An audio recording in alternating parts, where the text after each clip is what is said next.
G'day everyone, I'm the Bear Cool Chemo Star with me with Playing from the Land Down Under, and thanks for tuning in for another drill stream. I'm going to start off with the Green Ranger today, as requested by Firewatcher. If anybody's turning up but doesn't know what this is all about, that's a pencil. When my comic book, The Company Men, Dead, White and Blue, was successfully crowdfunded on Indiegogo, I'd promised that when we'd reached 300 sign-ups, I'd do a hand-drawn sketch card for everybody who backed the book physically. And that's what I'm doing now. I think I've got about 20, 25 sketch cards done. So we're looking at 170, 175 cards left to go. That's my picture of the Green Ranger, so I know what I'm doing. I mean, I could wing it, have a basic idea, but it's obviously better to have reference. And I'm going to be going with the classic Tommy Green Ranger, not some of these. Like there's a Green Ranger here with a star on his face, Cameron Watanabe. I don't know who that is. If it's not Tommy, it's not the Green Ranger. That's all I'm saying. Tommy for life, homie. Just looking for a good picture of the Green Ranger for reference. This is one that was requested a while ago, and it's a bit tricky because the way that his helmet sits and the way that his shoulder pad, chest plate sort of thing sits, if you don't get it right, the whole thing is going to look off. So I want to make sure I do a good job on this. Now, I managed to do about 10 pictures every time I stream, depending on how much I talk. So let's hope we can knock out another 10 today, and if we can keep this up another 3 weeks, and we should be done.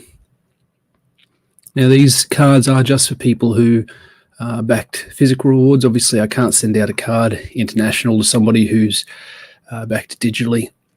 This is my first campaign. There's a limit on what I can and can't do and the sort of funds I have access to. And when you're running a crowdfunding campaign, there's sort of a limit to what you can do, the return on interest. It's been a long time since I've done some push-ups, Aid Comics. I'm making old man noises, I know. I'll try and knock it off. All right, here we go. Green Ranger. People do...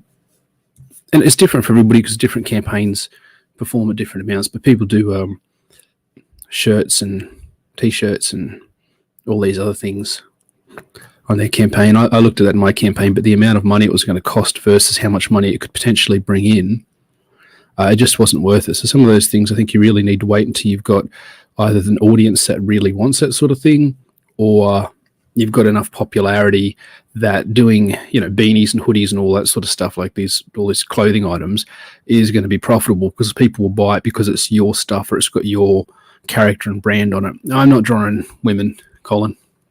I'm not particularly good at drawing women, and I'm not as practiced at drawing women as I am at blokes, so read into that how you want.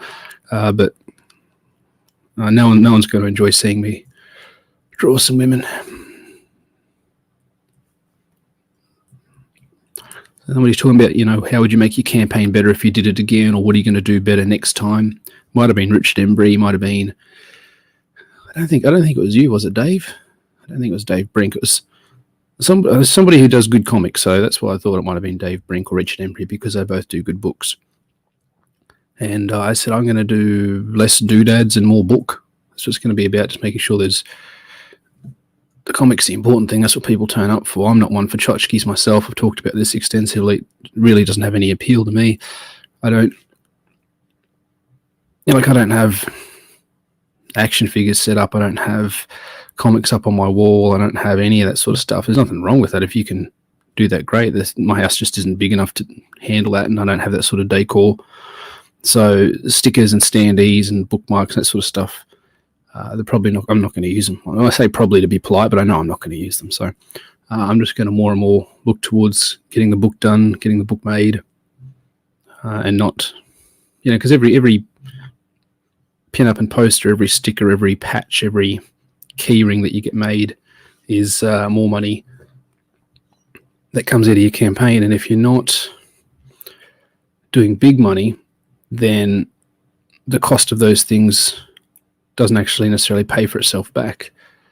And, of course, this is going to be dependent individuals. It will for some, won't for others. I back a lot of Kickstarters of board games, Zombicide, that sort of thing. They'll have like $50,000 stretch goals. Every $50,000, they'll release a new figure or a new character. Okay, well, that works because surely for $50,000, you've got this character that's already prototyped and made.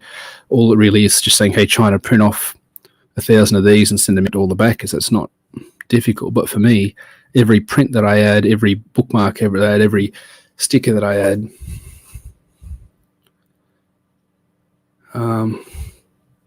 that just takes money out of my pocket and means I've got less money to put towards the next comic. So I'm just, it's going to be focused on getting the books. I like what Doug Ernst is doing at the moment, where he's not even doing crowdfunding. He's just getting the book funded straight off his website. Like, he's got enough of a following now that he can just say, right, here's, what's it called? Soul. I can't even think of what his book's called. It's early. Soul, Black Tide, Soul something. The one with the priest. I didn't get it because it's physical, and I don't tend to back physical books that often, unless, as I've said before, they've got my name on them. You got my name on it. If I've just laughing at some stuff in the comment. Dean, my boy Dean's here. I should say g'day to people in the chat. If you got my name on it because I edited it or something, I'll buy a copy of it. But otherwise, the costing at this point still really is prohibitive. Oh, come on, focus, you stupid camera. Especially with, all the restrictions that are going on for various reasons, making it more and more difficult to get stuff over here in the land down under.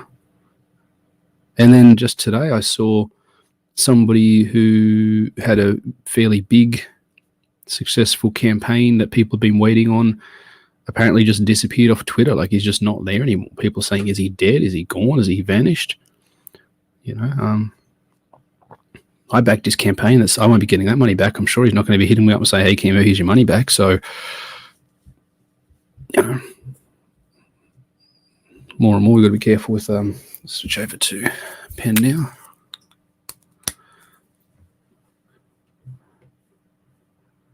$50, $50, fair income, 90% of it was the shipping. There you go. So Colin knows it's just the costs are prohibitive. And, as things are getting more and more serious worldwide, I guess you sort of got to go, well, how important are comics to me? Like, how far are they up on my list of priorities? Add to that the industry's willingness to abandon long-time fans, turn Superman gay. Well, it's not really, that's... Everyone's saying that, but that's very baity, isn't it? They're not turning Superman gay. They're making his son gay. They're replacing him with his son. And it'll be temporary. It'll be as temporary as when he died, quote-unquote, died at Doomsday's hands. And now Doomsday's died more often than Superman has. But that's kind of his thing, isn't it? So I've got myself a 3D printer. And more I'm just I'm looking into... I've got myself a ZBrush subscription. That's only $10 a month. And I'm just finding that I'm more interested in doing that sort of stuff right now. And these interests, they wax and wane from week to week. One week it's all about the comics and I can't stop writing. Other weeks, if things get to be a bit of a drag online, you sort of take a step back for a few days. You might just vanish off Twitter for a few days and then pursue other, I'm not a one-trick pony. There's a lot of people that have got a lot of different interests. Comics books, I love them, but there's just one thing that I really enjoy out of many. So I'm hoping to 3D digitally sculpt some of my own miniatures and then have those printed off. That'd be really cool. I've got a good printer. I've got the a 4K printer, which is like a month ago, it was the best you could get at sort of entry-level prices. Now they've done a 6K and a 4K, I think, an 8K. But then a lot of people say that at 8K, microns worth of difference. You're not even seeing a difference. I'm hardly an expert. I still haven't got it set up. I bought it 3 months ago. And I remember buying it at the Father's Day sale. And American Father's Day, not Australian Father's Day, because they're at different times. And I thought, I'll get this now because I don't want to miss out. I thought I don't want to miss out. And I thought, what will happen? I'll buy this bloody thing from America, and it's going to take 6 months to get here. and it turned up like 3 days later, and that was 3 months ago, and I still haven't set the bloody thing up. I got the spirit level out and found out that the floor of my garage isn't particularly level, so I can't actually set it up in the garage, because then if the printer's not level, it's going to print crooked, isn't it? And that if it's printing crooked, it's there's no point, because we're talking about microns, like tiny 1/100ths of a millimeter worth of detail. If your floor is 2 mil off, you're throwing the whole thing out. So I've got to try and, I don't know, get the tables and raise them up so they're perfectly level, or I don't know how I'm going to do it. It almost feels pointless now.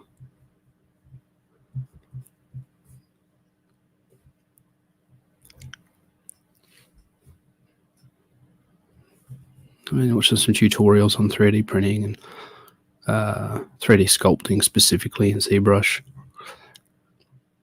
The interface isn't intuitive, but the process of sculpting itself is fairly intuitive. It really feels more like 3D drawing.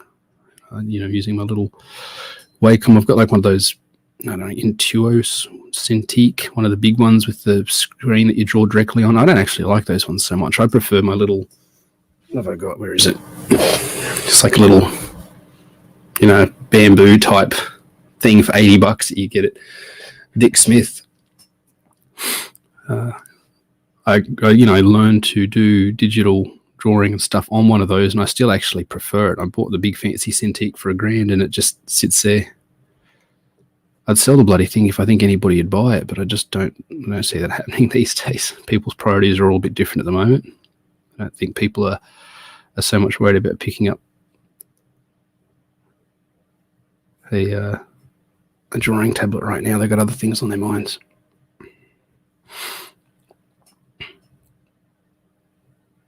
So Power Rangers come out right when I went into high school, and I never really quite landed with me. I don't dislike them. My brother, who's a couple of years younger than me, he likes them a lot more than I do. He has, he's got he's bought them, all the re-releases since then, and the Megazords, and yeah, righto, Dean, we'll see if we can sort something out.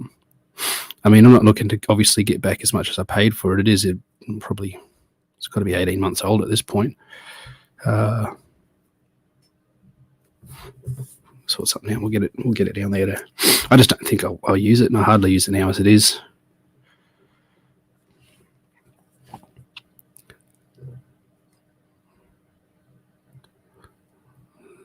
So I've never really enjoyed the Power Rangers as much as people a couple of years younger than me, I guess. I talked before about how no matter what happens, same with Voltron, it feels like you always end up forming Blazing Sword. It's like, we'll fight the putties, and then we'll have to morph. It's morphin' time, because, I'm not being down on it. It's a kid's show. It's doing its job. We have to do morphin' time because the putties are too many. Or you beat the putties, and then the bad guy turns up and he whoops you in your human form, so you morph. And then you fight him like that, and he can't handle it, so then he grows. So then you jump in your animals. In Voltron, it was the cats. You jump in the cats and you'd fight. And then it'd be too much for the cats, and they'd have to form Voltron or Megazord, as it were. And then they'd fight, and the bad guy'd have too much this, too much gun, too much that. So they have to form Blazing Sword, and then they just one hit a quitter, the dude. But I suppose it's a bit like Sailor Moon's transformation phase.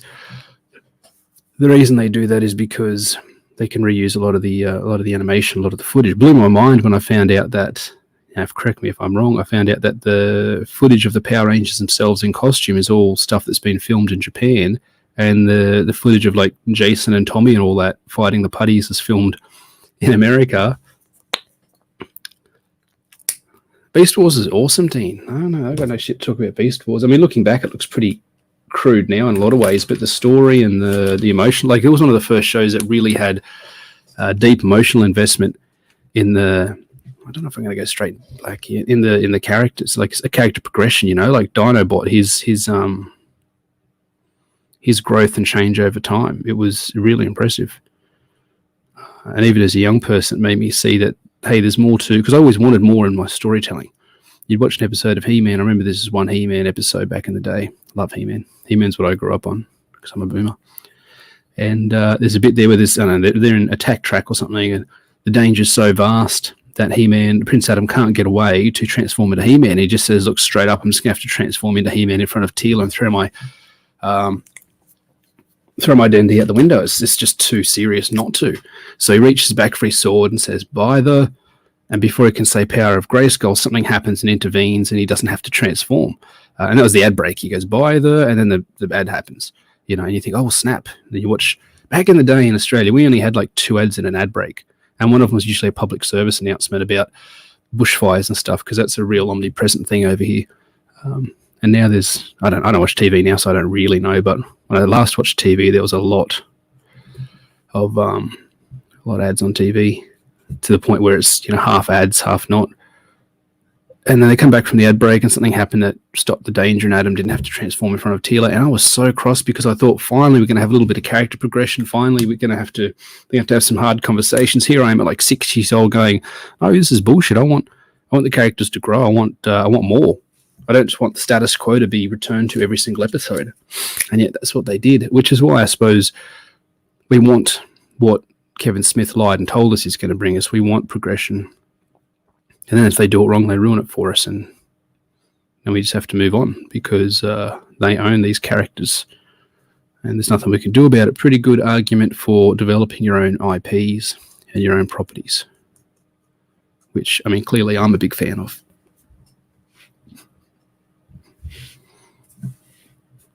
Dave asked if I'm drawing this from memory. No, not really. I've got a picture of the Green Ranger here, so I can reference the details. Because I would have remembered that he has the big wings here, but I wouldn't have remembered specifically the details on them, how they sat, where they sat, that sort of thing. That's a bit beyond me. Like I said, because I never really watched them that much growing up as a kid.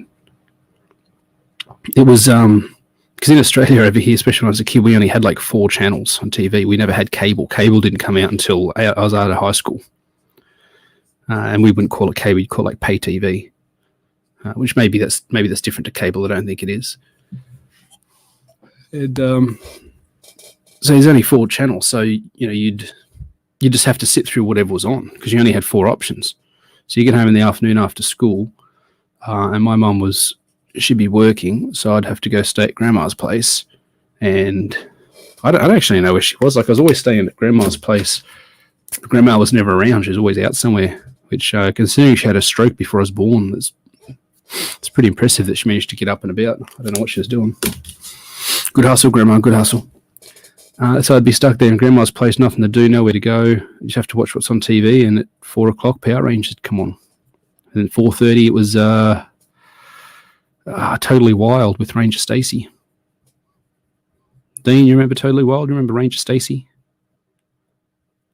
I don't know about blondes having more fun, but I know there's a whole generation of Australian lads that have a predilection for blondes because of Ranger Stacy, I tell you that.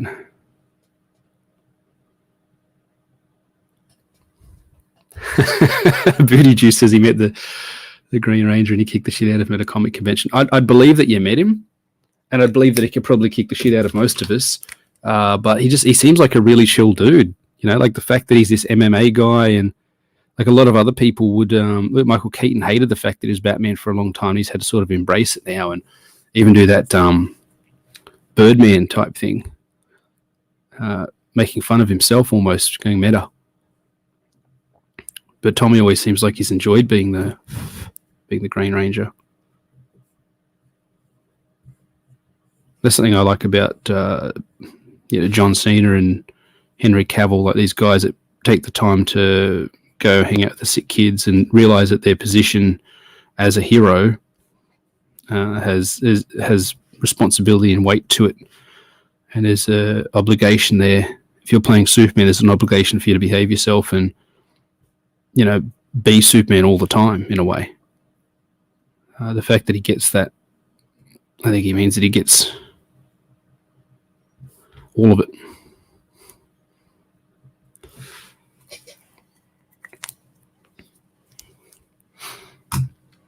I don't know if he hated his Batman necessarily, but there was talk about how, like, because after he did Batman, he did almost nothing. I mean, the other movie I can think, Herbie the Love Bug, like Multiplicity or whatever it was with the clones. He didn't do much after that. He used to be a fairly hot topic, I think, and then because he used to play Psychos and Beetlejuice, and that one where he's that prisoner, he's lifting the bags of water for weights and stuff in prison. But once he did Batman, his roles really dried up, and he didn't do anything for years. And now, what's he doing again? Batman. You can't be happy about that. I'm sure he's happy to be getting the work now. I don't think he was too happy at the time, and then to be replaced as Batman, which Val Kilmer was a much better Batman, Bruce Wayne, than I remembered. His Batman's pretty unmemorable, but going back and rewatching Batman Forever, because everyone's shitting on it, I'm like, hey, is it really that bad? As bad as I remember? I really don't think it's that bad. I actually think it's a really good comic book movie in terms of taking like a really late age Silver Age comic and converting it to something on the screen. I mean, Nigma's hatred of Bruce Wayne, his determination to get back at him, his like petty revenge, his hurt ego, the pacing and timing for all that sort of stuff is spot on. People want to, I don't know, shit on it because it's the precursor to the fourth Batman movie or because it wasn't Michael Keaton. Fair enough, Michael Keaton was legit. But if you just watch Batman Forever on its own, and yeah, there's some hinky bits, but the pacing and the setup for it, I actually think is really quite good. I think it's a perfect comic translated onto a screen movie. It doesn't mean it's a perfect movie or even a great movie. I just think it's a good rendition of that sort of thing. All right, so we got the green. I'll just put a little bit more on here. Green Ranger's nearly done. So if you guys want to start spamming suggestions in the chat for the next one, because just like when I used to do drawing commissions on 4chan, I find that when I've got to think of something to draw for myself, I'm just not enthusiastic. When other people say, hey, can you draw my, D&D character, and this is what they look like, I'm, yeah, that sounds cool, I'll draw that. When you've got to think of it yourself, you don't have as much motivation, I guess. Because I can pick up a pen and draw at any point. There's nothing special about it to me. But if I'm drawing for somebody else or somebody else is enjoying seeing their character being made, that's kind of, I don't know, motivating. That's not bad. Green Ranger. I have no idea what number this is. I can't even number this one. I have to go back and number them afterwards. Where's the Sharpie?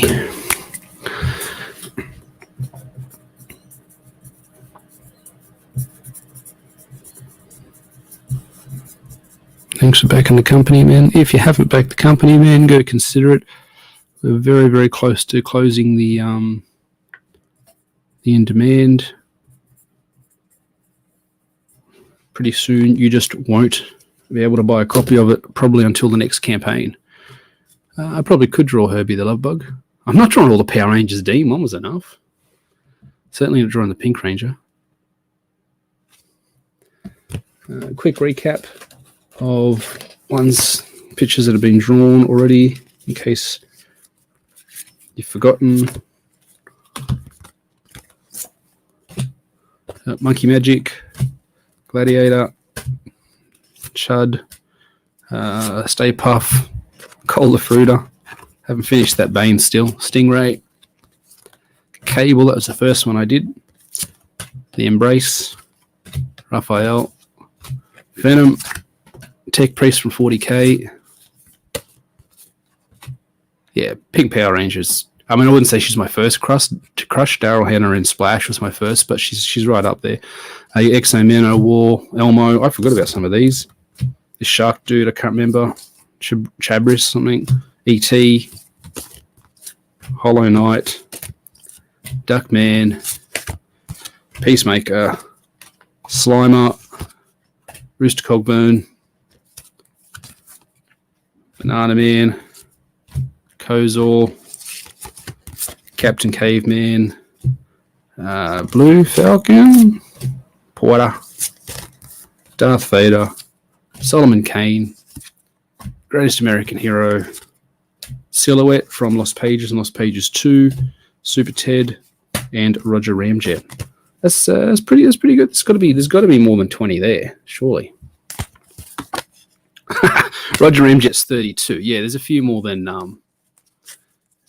20. Okay, so I might have misrepresented it accidentally when I said 180 cards to go. All right, next one. Yeah, thanks, mate. I grew up on a lot of those Hanna-Barbera because we had, it's Australia.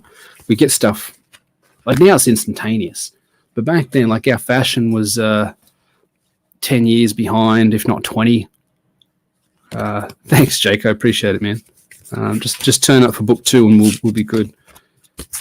If you want, if you really don't like it, don't turn up. That'd be, I mean, I wouldn't turn up for a book if I didn't like it first time round. I wouldn't back it again. And I say that in my reviews. I say, look, this is not for me. I didn't like it. Yeah, I might draw some company men. It's not a bad idea. Prince Valiant, Edward Carnby from Alone in the Dark. I might start with some company men and work my way back. All right, I'll start with Abbot. He's pretty easy. I was going to say he's pretty easy. He's pretty easy. He'll sleep with just about anything that's got a vagina, but he's pretty easy to draw was my point, because his costume's so simple. Right, let's start with some bulging biceps. Now, Abbott's strength, resilience, durability, that sort of thing, I'd put it on par with sort of Ben Grimm or Colossus even. Not really Hulk level, because Hulk, maybe it's like Silver Age Hulk, maybe classic Herb Tramp Hulk, but not modern Hulk. He's just holding, like defying physics, holding whole planets together. That bit where they shoot him up into space and say, "Oh, we finally killed him. He can't breathe," and then he grows. He grew like he grew some sort of like algae in his lungs to create oxygen that allowed him to survive in a vacuum. It's like, well, if you're going to get to that point, I remember there's times where in the Silver Age I had some old digest reprints and the Hulk was in the leader's base or whatever, and Ross, General Ross has, dropped some big bombs on the base, and they do, and the mountain collapses, the whole thing collapses, and they're like, finally, we've destroyed the Hulk. It's like, because you dropped a mountain on him. Like these days, you'd laugh at that. These days, they throw mountains at each other. But back then, like Hulk was really, really big and really, really strong, and he could tear building down and stuff. But the idea that you've dropped a whole mountain on him was enough to consider that maybe he would have died. The amount of pressure, he was still almost Lou Ferrigno-esque in a way. He still had mass, and he was still affected by things. Now he just regrows anything, and he heals from anything, and the power levels have crept right up, as they inevitably do. The fact that there's countless Goku could beat this character threads and arguments sort of shows that power levels are the least important thing in it. Like, consistency of power levels is important, sure, but I wouldn't consider power levels themselves to be especially important in comic books. I'm going to go with a pen. I remember the first episode of Dragon Ball, Raditz is there, and he's, teleporting around the buoys around Goku and Piccolo, and they're like, oh, he's moving at the speed of light. I'm like, son, that's time travel. You got this dude time traveling in the first episode. Like, where do you go from there? It's probably just a exaggeration. It's not though. It's not. If you talk about power levels, the power levels are really important. They're always going on about power levels, and you can't say you're moving at the speed of light and then say, oh, it's just exaggerating. You'd say he's moving. It feels like he's moving at the speed of light, or it looks like he's moving, but he literally said he's moving at the speed of light. That's the first episode of Dragon Ball, when you got the farmer there with the power level of, I don't know, 5 or whatever it was, with his little shotgun that shot rifle rounds somehow. So where do you go from there?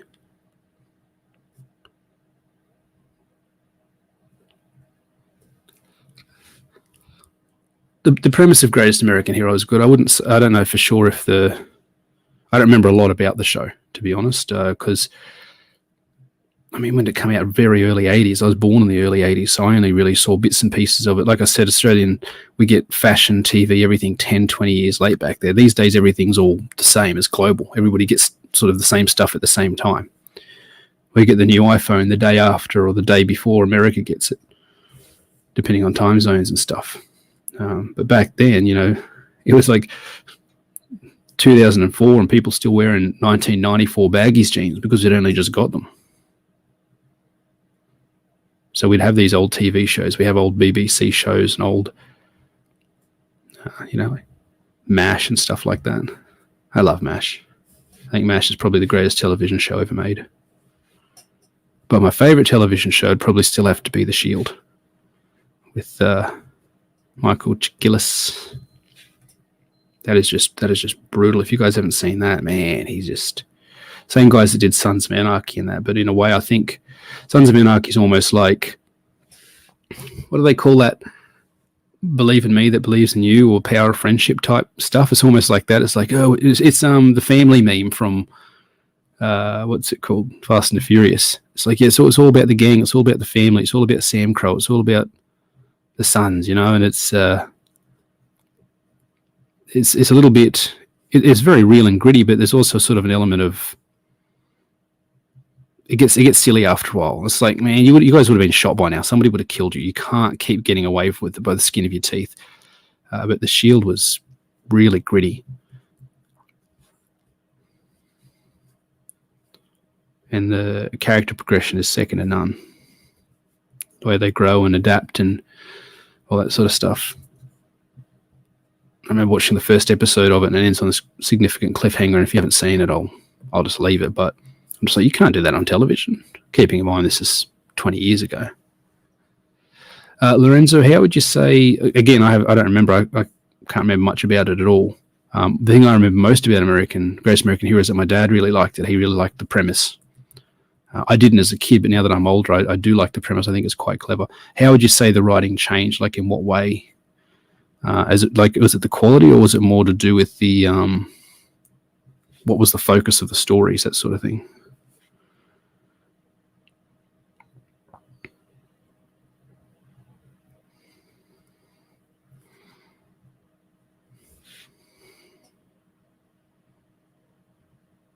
So that's the longest time I've gone without speaking.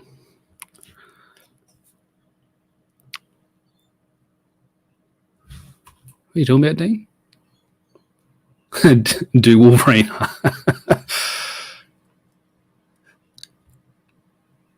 Hey, Skip. Thanks for stopping in.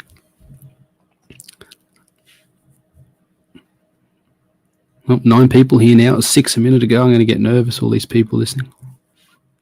I could draw Wolverine. Wolverine's sort of character I could definitely draw from memory. I mean, he looks iconic. He's one of those characters that back in the day in Wizard magazine would have their top 10 character designs. It'd always be the same guy. Spider-Man would always win. And, you know, rightly so. He probably has got the most iconic... It gets tricky, like a top 10. Okay, what makes it top? The best, the most loved, the most liked? It's either got to be Spider-Man or Batman in terms of being iconic and recognizable. Batman's all more recognizable from a silhouette. Superman's is more influential in terms of if you didn't have Superman, you might not have any of the designs. So, I mean, I suppose articles like that are there to encourage talk about that sort of stuff. There's a guy on Twitter, and he's I think it's called Who Would Win, and he often posts characters and says, you know, who would win out of this guy and that guy, who'd win out of this team and that team. A lot of the time it degenerates into argument, which I don't understand. I know Stan said that the writer always decides who wins, and I think that's really wise. But if he's got this whole account and the premise is who would win, Wolverine or Batman, and people talk about it, and then the answer is always the writer decides, what's the point of having the account then? Surely the point is to talk about it. So I try to talk about it in terms of, if I was writing it, this is how I would write it because this is how I see it. As one the other day, it was the X-Men versus Zod. It was actually Zod and Flora And the big guy in the Silver Age, the big guy used to be Superman's cousin. I don't think that's still the case. And I said, a lot of time, this is my problem with a lot of superhero battles, they stand there and talk, and then they sort of just charge each other like it's a replay of the Civil War movie. But someone like Zod, who's a tactical dude, he's a military dude, he's a fighter, he moves at nearly light speeds. There you go, Raditz, real nearly light speeds. I would write Zod turning 180 on the spot, flying directly away from the X-Men around the globe, coming all the way back around the entire planet. I'm doing hand motions here and you can't see it. I don't know why I'm doing that. And then he doesn't even have to hit the X-Men. He just has to fly through the middle of them at Kryptonian top speeds, after having circumnavigated the entire planet. He just fly through them, and the force of him flying like past their group would shred all of them into a fine red mist. I don't know how anybody thought it would go any other way, but then it leads to people getting mad and arguing and blocking. It's like, my identity is not wrapped up on how well my favorite characters perform in a battle. I mean, the company men are all on like X-Men sort of power levels. Superman or Hulk would face roll a lot of them. It's not even close. I just don't have characters that powerful in this world. You've got to tell different stories when you do that. And that's not the story I'm telling with this book. So, I mean, Jura's like an amped up Captain Cold. Abbot here is like a cruder Ben Grimm. He'll sleep with your mum and your girlfriend at the same time because he's just that bad of a dude.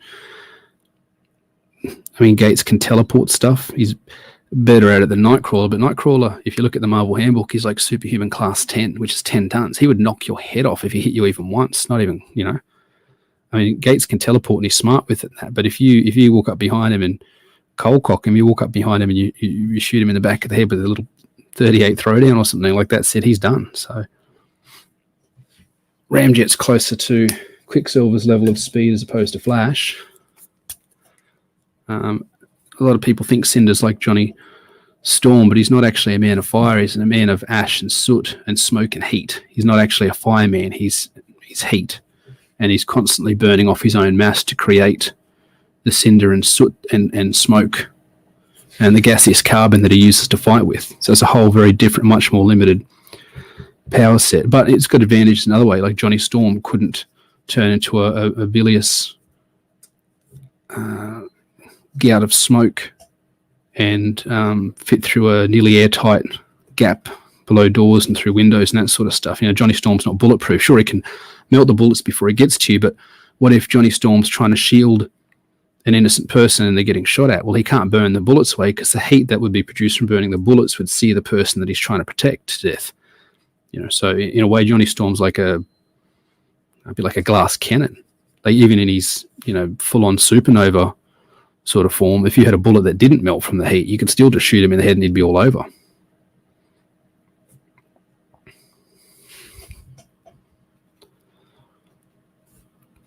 And Boss, she, aside from the cybernetic hand, it's got little attachments and doodads and hacks the mainframe and all that sort of stuff. She's just a tough chick with good resources and a lot of chutzpah, a lot of, gall to turn up and say, hey, do this or I'm going to blackmail you into oblivion. Do this or I'm going to get you, dox you and stuff.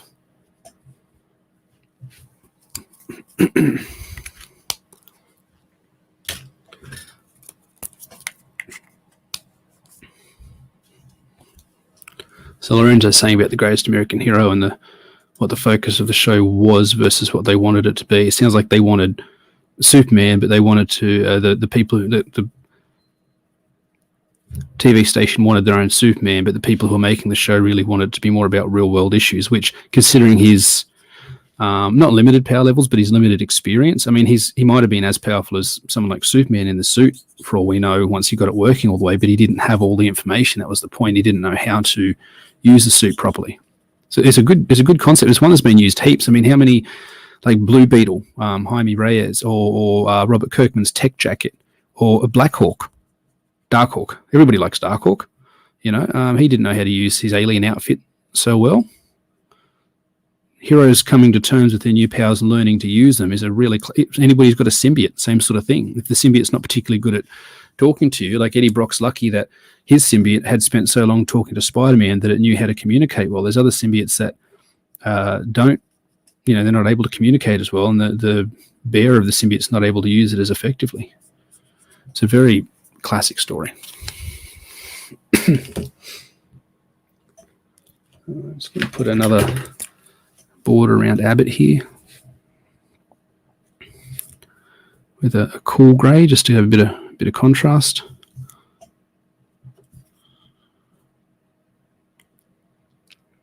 And then I heard they're remaking The Greatest American Hero, but they're going to change Ralph from being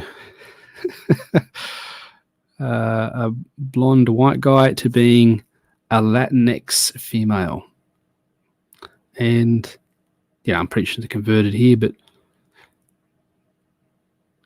if you put here's a character who you could argue his character, the Greatest American Hero, is the costume. Without it, Ralph's just Ralph. These people have obviously never heard of Eric Masterson. The point is, you can put the costume on someone else and they can have powers and they can act like a hero and they can even be a hero, but they're not necessarily that Greatest American Hero. You put the Batman costume on Nightwing, yeah, he's Batman, but he's not Bruce Wayne Batman. We know this. We want Peter Parker, we want Bruce Wayne, we want Clark Kent. Some people might even be happy with Jonathan Kent and Damian Wayne and May Parker, but at least they're proper legacy characters, and if there's respect shown to them, it's different. But the fact they're being subverted for an agenda, and then they're taking away these classic characters and telling us we can't have them back. Random acts of flyness. That sounds strangely familiar. Thanks for backing.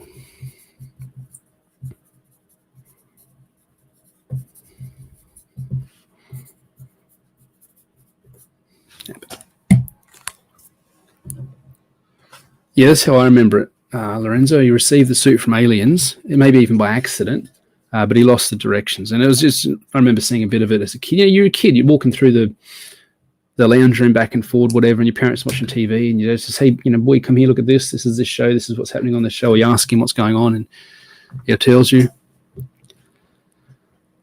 Yeah, I don't think it'll. Lorenzo's saying he doesn't think it'll be made. I don't think it will be either. I think that's it's pretty much done and dusted now. What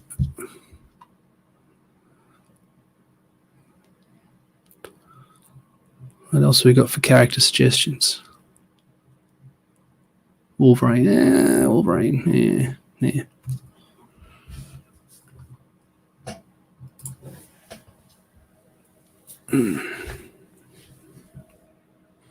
Might just draw Jura while we I wait for some more suggestions to roll in. Yeah, that's a great song, that one, Silva, the intro for Greatest American Hero. Absolute classic. It's one of those songs that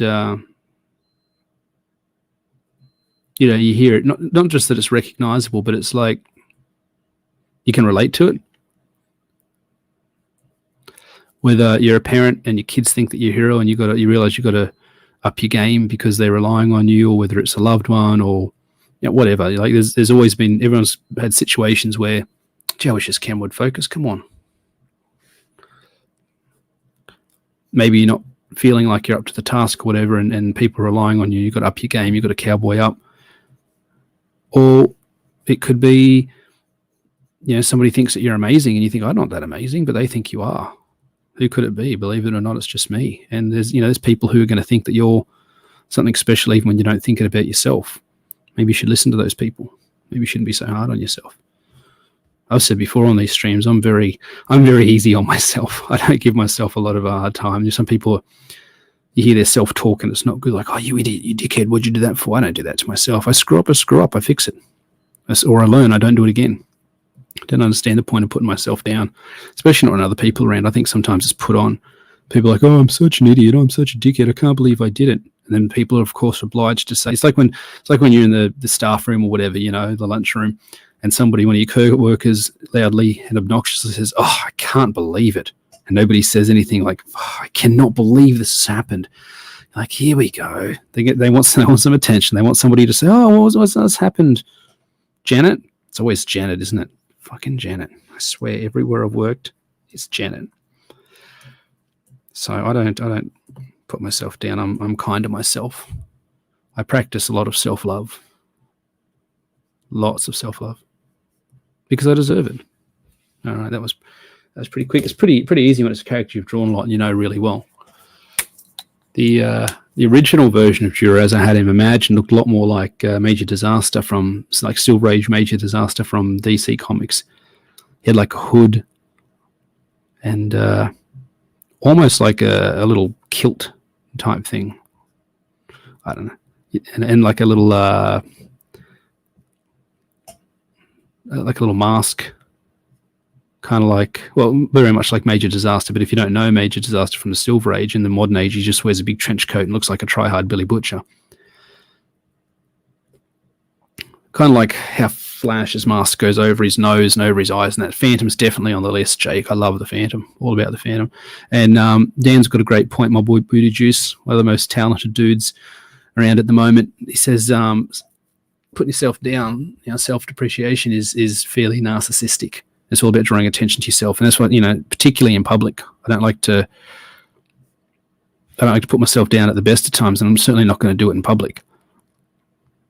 You can certainly say, I made a mistake and I regret that mistake, and I sure hope I don't do it again, and I'm going to try and fix that mistake. But to do that whole, I can't believe it, I'm such an idiot. It's like people are tuning out, man. People don't want to know. They've got their own business to deal with. Stop being so high maintenance.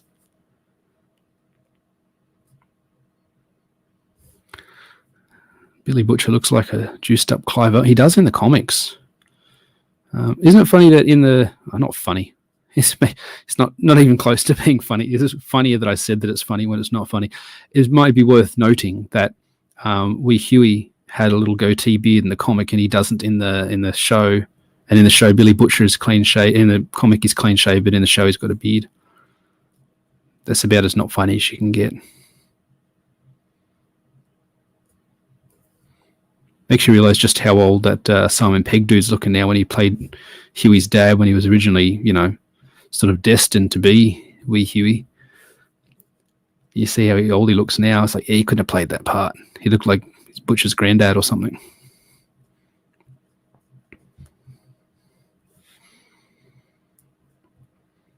So Jura is what they call a walking ice age event. He generates an intense field of cold at all times, kind of like reverse Rogue. Rogue, absorbs people's energy.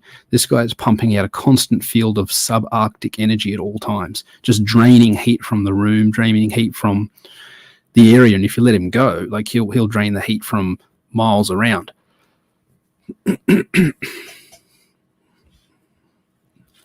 So he has an inhibitor device implanted in him that allows him to decide when that happens. But because his power is essentially drawing heat, he doesn't actually have any ability to project it. What's happening is as he's freezing stuff, he's actually pulling the heat into him. Thanks, mate. Thanks, General Grudge. This isn't my best one, but I've got 200 of these to do, so I'll do the best that I can for the time that I've got. So the freeze gun is actually giving him that ability to project the drawing of heat at a distance in a concentrated way.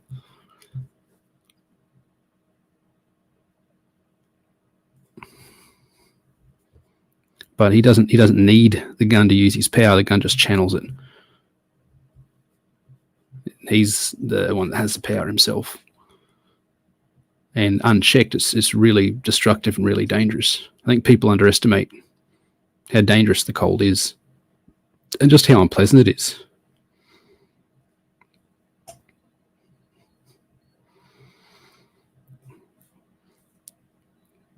Yeah, so he looked a lot different. He looked like Silver Age Major Disaster, and then Kelso had a go at redesigning him and made him look a lot less like a Suicide Squad member and more like just a dude with powers. I didn't want to stray into, sometimes superhero stuff strays into sci-fi to the point, like X-Men, with the all-black costumes and stuff, is not really a superhero movie, the first couple of X-Men, or the first one in particular. It's like a sci-fi movie where people have powers. It's like Equilibrium or something like that. Like, they're not really superheroes. They're powered agents with outfits that are functional, but I wouldn't call them superheroes. And that changes as the story goes on, and you get characters like Beast and stuff that sort of go beyond optic blasts and healing factors and that sort of stuff. But I didn't want company men to stray too far into that X-Men territory where they don't look like heroes, like don't look like superpowered, like characters from a superhero comic, I guess is what I'm trying to say. You guys ever see that Mutant X show with the dude who used to play Lex Luthor in Lois and Clark? I didn't want it to look like that. Everyone's just wearing black trench coats and they got their powers, but they're not really heroes. I don't like that. I want, like, it's clear that these guys exist in a world of superheroes. There's capes, there's tights, but these are the guys who function around that stuff. And when you read Company Men Black and some of the other episodes, you see that, some of the guys that get recruited. Like, there's one there where one of the recruits is essentially an ex-Robin. He's one of the Robins that washed out, left the Not Batcave, and no longer works for Not Batman. And then he gets recruited and given all the top. Like, imagine someone like Jason Todd or Tim Drake putting him leading a Suicide Squad. Like he all these skills. Somebody gets up in his face. Cat Boomerang says, "We're not going to take orders from you, just some kid." And he just, dislocates his arm, puts him on the ground. He's like, "Bitch, Batman train me. Don't even step. Come on." He doesn't even necessarily have to dress like Robin. In this one, he doesn't. Like, the guy's like, he sees the not Robin kid fighting. He's like, "Oh, I've seen that fighting style before. I've fought the dude who taught you how to fight. I know who you are. You're not dressed like Robin, but I know you must have been one of the Robins in the past." Not that it's an issue. Like, it doesn't stop him from doing his job.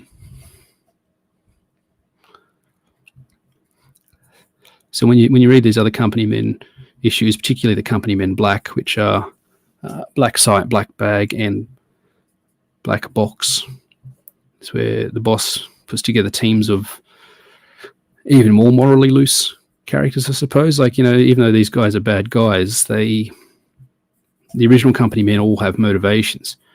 Abbott does it because deep down he's trying to be the Captain America-like superhero that he was designed and grown to be. Like, he was literally grown to be the world's first hero, and then he's robbed of that. And he spent the last 80 years rebelling against it, but trying to live up to it at the same time. That's his motivation. Gates' motivation is purely money. He'll just work for whoever pays him. But if somebody come along and said, "Hey, Gates, I'll double your money to turn around and kill Jura," he's like, "No, that's a dog move. Like, Jura's not my favorite person in the world, but right now he's my boss, and right now, I trust him to get us through to the other side safely. He's not a complete piece of shit." Ramjet's doing it because he really believes in the whole superhero bit. He bought into the Uncle Sam wants you propaganda. And he really thinks they're over there in the Middle East to do a good thing. And that's, then his motivation is just, "I want to get home. I want to get home safe." But what happens when getting home safe means abandoning that original idea that you've become so disenfranchised with? Yeah, you realize you're not really a hero and you're not there for a good reason, but you could do good things while you're there.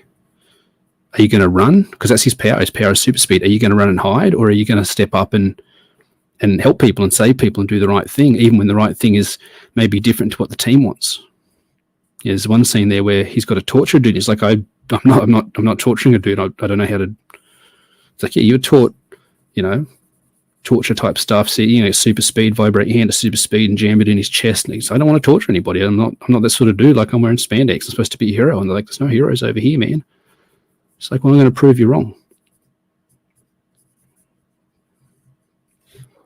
For a guy that's an ex-mafia hitman and really cynical, and actually, in a way, he's probably more bigoted than Abbott. I think Abbott says bigoted stuff because it gets a reaction out of people, and because he can. Like, how do you cancel an immortal, invincible man who constantly grows stronger every day? His code name was the Perpetual Man. The older he gets, the stronger he gets. He started off at Captain America levels. Now he's at Colossus levels. Give him another 10 years, who knows where he'll be. But Cinder's, like Irish mafia from Detroit back in the day. So he's got his own prejudices, but he really believes in America, and he really believes that he's there to make the world a better place. And if that means killing someone, that's okay. He's okay with that because he's a hitman. That's what he's always done. But deep down, he's actually the most patriotic of all of them, I think. So they've got their motivations. They're not just awful scumbags. No, you look at the Suicide Squad, they're doing it to get time off their sentence. They're doing it for the money. They do it because they like to kill. These guys still have real, believable motivations. But in Company Men Black, that's when you get some of the nastier, dodgier characters who are doing it for time off sentences, who are doing it for their own personal reasons, who are doing it just for the money or just because they're thrill killers and that's what they want to do with their time. And this gives them a legal avenue to do that in.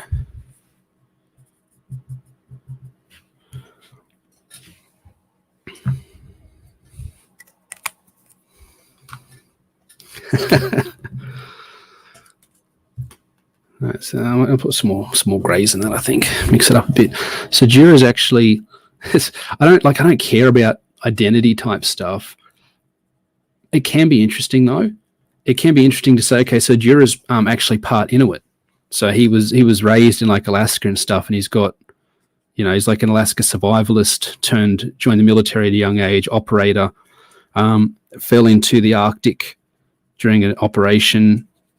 His body temperature dropped to survivable levels, but somehow he was still hanging in there.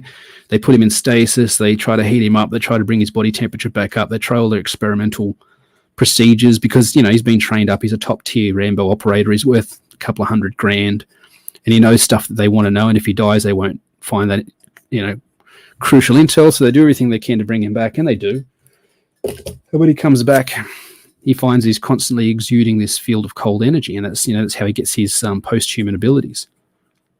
So he's part Inuit, and the Inuit and the cold, you can't call them Eskimos anymore. That plays into his identity and that sort of thing, but it doesn't, like, you wouldn't know necessarily from looking at him. Maybe just because of the shape of his eyes, he's got a bit of that remnant of that eye shape, but it doesn't come up in the thing at all. It doesn't say, oh, Jura, as an Inuit, you'd be really good at. It doesn't matter. That sort of stuff doesn't matter. It's just there as an interesting, like, did it matter to you that Sunfire was Japanese, beyond the fact that being Japanese is kind of cool and the Japanese culture has got a lot of cool elements in it, and that it's a visual interest of difference and diversity? It's not... Who dies, Dean? You're giving away spoilers. Who's dying? Somebody's got to die. They don't all make it to the end of the book.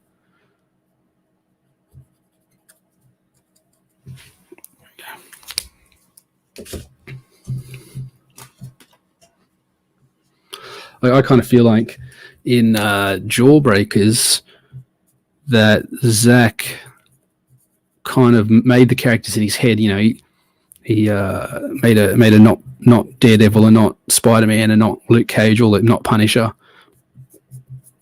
And then I feel like, and I have no proof of this beyond the fact that they're so diverse, I don't think that happens by accident.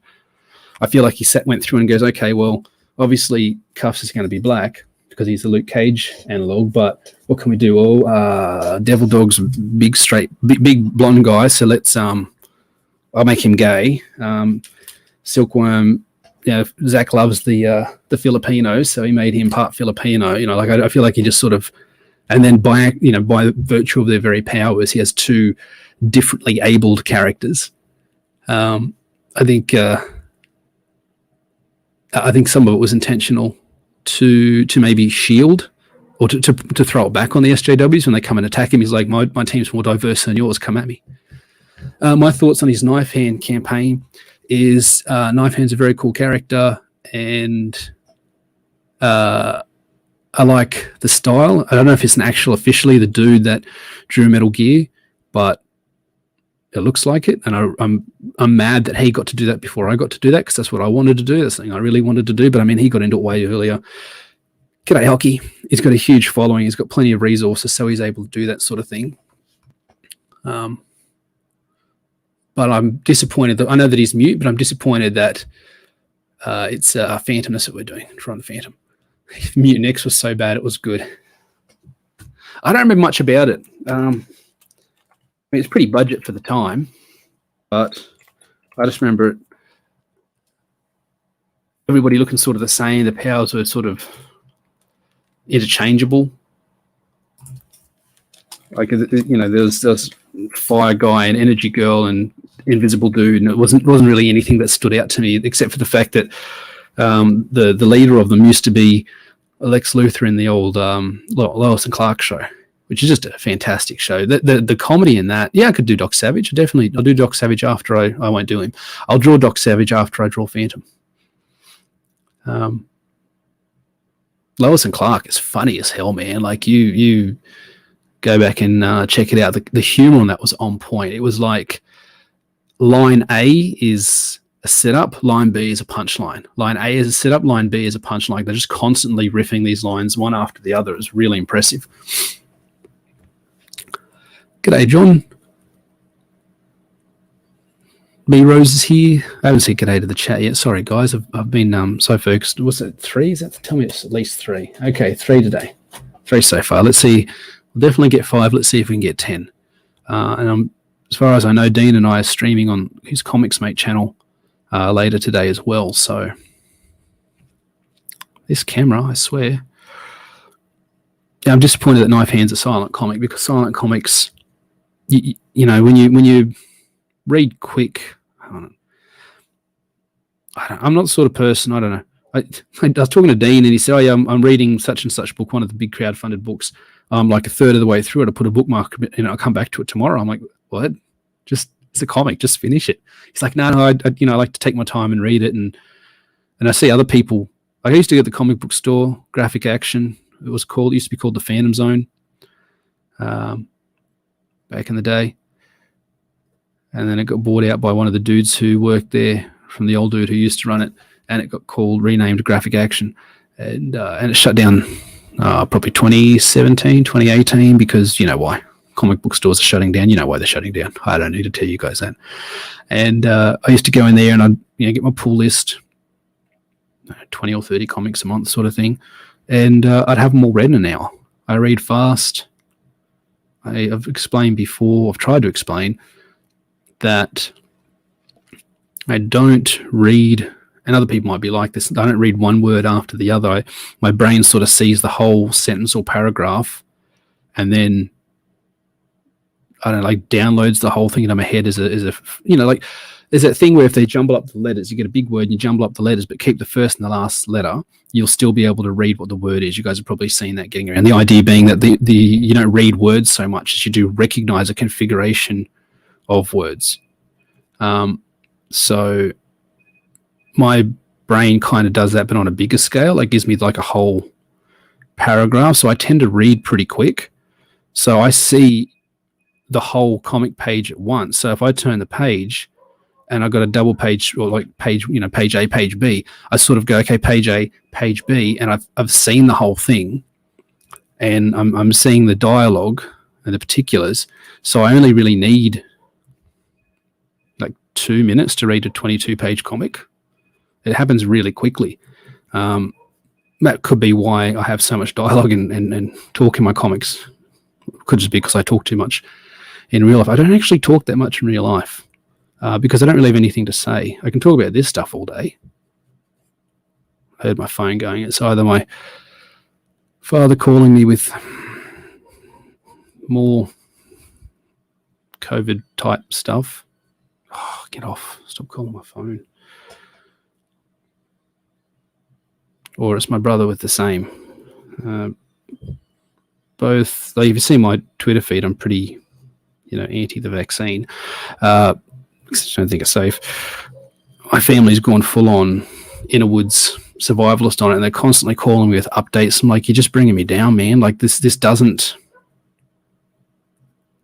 spark joy, like, there's so much bad stuff going on. My brother called me up the other day, and it's just all negative, and it's, bunker building inner woods type end of the world stuff. I'm like, I don't need to hear that right now. I've got my own end of the world coming on, I don't need you bringing me down. Just if you don't have anything positive to say, just miss me with that. And that's probably him calling on the phone right now just to say, oh, Pfizer this and AstraZeneca that. I don't want to know right now. Like I keep myself educated and that stuff, but I don't want to know right now. I can't. I'm trying to just vibe with you dudes and just draw the Phantom, who I love. I love this character. I predated by the Shadow, but as far as I understand it, the chronology of it, Phantom's considered the first costumed hero. The Shadow doesn't really wear a costume. He's got a dinner suit and a scarf across his face, the lower half of his face. That's not a costume per se. So Phantom actually predates Superman as the first costumed hero. So, it's up to you how you define a superhero. But, if superheroes started with Superman and characters like Doc Savage and Shadow were the progenitors of it, Phantom he's the missing link between the Shadow, Doc Savage, Superman, and Batman. He's right in the middle there. And a lot of people say, oh, yeah, Phantom's really popular in Australia. There's a real, I don't know. Dean, correct me on this. Like, he is, because if you go to the newsagents, you can't pick up a Spider-Man comic, but I guarantee you'll find a couple of Phantom comics, overpriced, reprints, but they'll be there. But he's never, like, you don't talk to people like, oh, yeah, Phantom's my favorite character. It'll be Batman or Iron Man or whatever. I think it's kind of like how Phantom's well known in a whole bunch of countries aside from America. Like in Sweden, he wears a blue outfit. In I don't know, Africa, he's got like a red outfit or something. Like they color him different in different parts of the world. And I just think that probably Australia, he was sort of all we had for a while. And he was readily available, and that accounts for his popularity as opposed to people really liking his characters. But for my money, he's got the best mythos of any of those original heroes, and probably any hero, really. I mean, it's not fair to put Phantom's mythos up against someone like Superman or Batman, who's had monthly, Doomsday and Bane, all that sort of stuff. But in terms of the core of the character, you read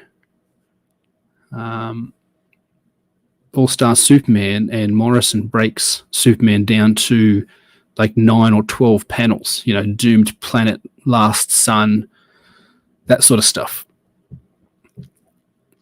Oh, thanks, Lorenzo. I don't have time for, I'm not big enough to get into these arguments. I see people in chats and DM groups and that talking about, this guy said this and this guy, he said this and this guy doesn't like that guy and he's not talking to him. I don't know. Dean's my boy. B-Rose my boy. Cheeky Baby's my boy. Roger's my boy. You guys are my boys. Hockey's my boy. I don't simp for any female, and I don't even simp for my wife, because that would disrespect both her and I. I love her. She's a knockout. She's got a brain of a PhD Mensa candidate in the body of a porn star, but I don't simp for her because I'm a catch too. So I'm just trying to bring a bit of chill, bit of positivity. I appreciate people that are hanging around. The numbers go up and down, and that's cool. I know you all got stuff to do and places to be. I don't take it too personally. You do kind of get paranoid and go, oh, we've dropped 2 people. What have I said that's... It might not. Maybe they've got to go to work. Maybe the kids got out of bed. Like, I'm sure in a minute one of the kids is going to wake up, and then I'm going to have to duck off for 2 or 3 minutes while I set them up with something to eat and maybe, I don't know, maybe a television show or something for an hour or 2 while I finish off these characters. Who knows? We'll see how it goes. It's going to happen, though. It's inevitable. So you can't really compare the scope of 200 Phantom comics, you legends. Yeah. My favorite Phantom story of all time, and it's the one that made me really fall in love with the character. And actually, I bought it, boys. I wonder if I can see it on the shelf. I haven't even opened out of the. I'll just show you. Hold on. I wanted to do like an unboxing, but it's really just an envelope. Let's make sure I don't dox myself. All right, here we go. So speaking of the Phantom being blue, here is being blue on the back of the cover. Here's the back cover. But this one here, 100 pages, The Devil's Brotherhood, one long, complete story in 3 parts. Ladies and gentlemen, boys and girls, children of all ages, if you don't know The Devil's Brotherhood is officially, legally, technically, and authentically the greatest Phantom story ever written. It is so good. So Phantom's chilling in his skull cave as he is. I mean, look at this classic. Look at this. Look at this classic art. Look at that. That's a brush. Look at that brush stroke. This dude's not sitting here with a uni pen scribbling in the. He's just like, nah. He goes in with huge balls and just going, bam, bam, bam. Let's see some brush strokes. Have some brush strokes, motherfucker. Look at this big solid black. Hey, love it. This is bullet. This dude's just getting ganked. He shouldn't have mouthed off. Anyway, Phantom's sitting in the skull cave. I love that book. And he gets a message from Ernie Chan, one of his boys, one of his informants. And this guy's like, my daughter's been kidnapped in Hong Kong. I need you to go find her because you're my mate and I've helped you out in the past. And you helped me. And he's like, yeah, man, I got you. So Phantom goes to Hong Kong and he just wrecks samurais and tiger cults and stuff. But unlike I think a lot of problem with the Phantom is, for a lot of people, is they read the stuff that's in the Sunday papers or whatever, and it's Phantom fighting ivory poachers. They think he only operates in Hong Kong. They think he only in Africa. I better settle down. I'm getting all excited. They think he only operates in Africa. Well, he doesn't. He operates all over the world. He's got identities and he's got resources and agents and allies all over the world, and he's got almost unlimited wealth. All the gold and everything had back in the day would make Bruce Wayne blush. So he goes to the stuff in the comics, in the Sunday funnies. These awful little 3-panel stories of him fighting ivory poachers and stuff, and it'd be like, hey, Stevenson, that strange man in the mask is coming for us. Well, we can't let him stop our ivory poaching. Yes, let's get some guns. And that's the 3 panels. There's 3 dialogue balloons of 3 different panels, and you've got to wait till tomorrow to see the next bit. And it's just sort of nothing. It's like filler. But this Devil's Brotherhood, it was a legit full-on. It was like it was written by Raymond Chandler or something. So Phantom goes to Hong Kong. And he immediately goes to like the flesh market area of the city. He goes to brothels and stuff. He works his contacts. He walks into this brothel and they got all these girls behind these glass booths, and you've got to sort of pick the girl you want to have sex with and pay for it. And he recognizes the daughter of his old friend, Charlie Chaplin Chan. And he goes in there and he says, what'll be? He says, what is milk? He's like, milk? All right. So they give him a glass of milk, and the guy behind the counter laughs at him, milk. And Phantom just smacks the dude, smacks the yellow right off his teeth. And he goes and says, I'll have girl number whatever. And he gets her, and she recognizes him as Uncle Kit. He's a friend of the family. And then the lights go out, and they get attacked by samurais, and he ends up getting drugged, and they tie him up and leave him for dead in a burning building. Now, if you don't know the Phantom's mythology, the idea is he's called the ghost who walks. He can't be killed. He can be. He's just a mortal man. He's an exceptional mortal man. But this is coming out pretty good. I'm pretty happy with this Phantom, I've got to say. I appreciate people suggesting the Phantom as an option. He passes it down from father to son. So if you kill the Phantom, what happens is about a week later, his son turns up in the same costume with the same, because they all look the same. They're all 6'2". They're all super fit men. They start training. For a minute they can walk. They start training to be the next Phantom. And there's been a lot of stories about, Phantom has more than one kid, and then the 2 sort of compete who will become the Phantom. So there's a lot you can do with that as well in terms of stories. And so you kill the Phantom, and about a week later, his son turns up, dressed the same. It's like, I killed you and threw your body out, saw the sharks eat you. It's like, nah, bitch, I'm the Phantom, I'm here. And because of that, because the sons always come back and take revenge, always, people come to believe that the Phantom can't be killed, and he's got a whole bunch of mythology around the character. He's the ghost who walks. There's anybody who sees the face of the Phantom will die. He's got the skull ring, and if he hits you with that, the skull impression lasts the rest of your life. So there's whole fraternities of criminals that have got this skull mark tattooed into their face from when they got beat up by the Phantom, and there's the shame to it. It's like, yeah, you got beat by the Phantom, like you'll bear that for the rest of your life. And he's fighting these samurai, and they leave him in this burning building, and of course he escapes. And they're like, oh, well, we killed him. Let's go get pissed because we're, Asian pirates, so we're going to go get drunk and get hookers and stuff. And this dude goes out to take a leak, and he doesn't come back. And his friend's like, oh, Hand's taken forever. We better go check on him.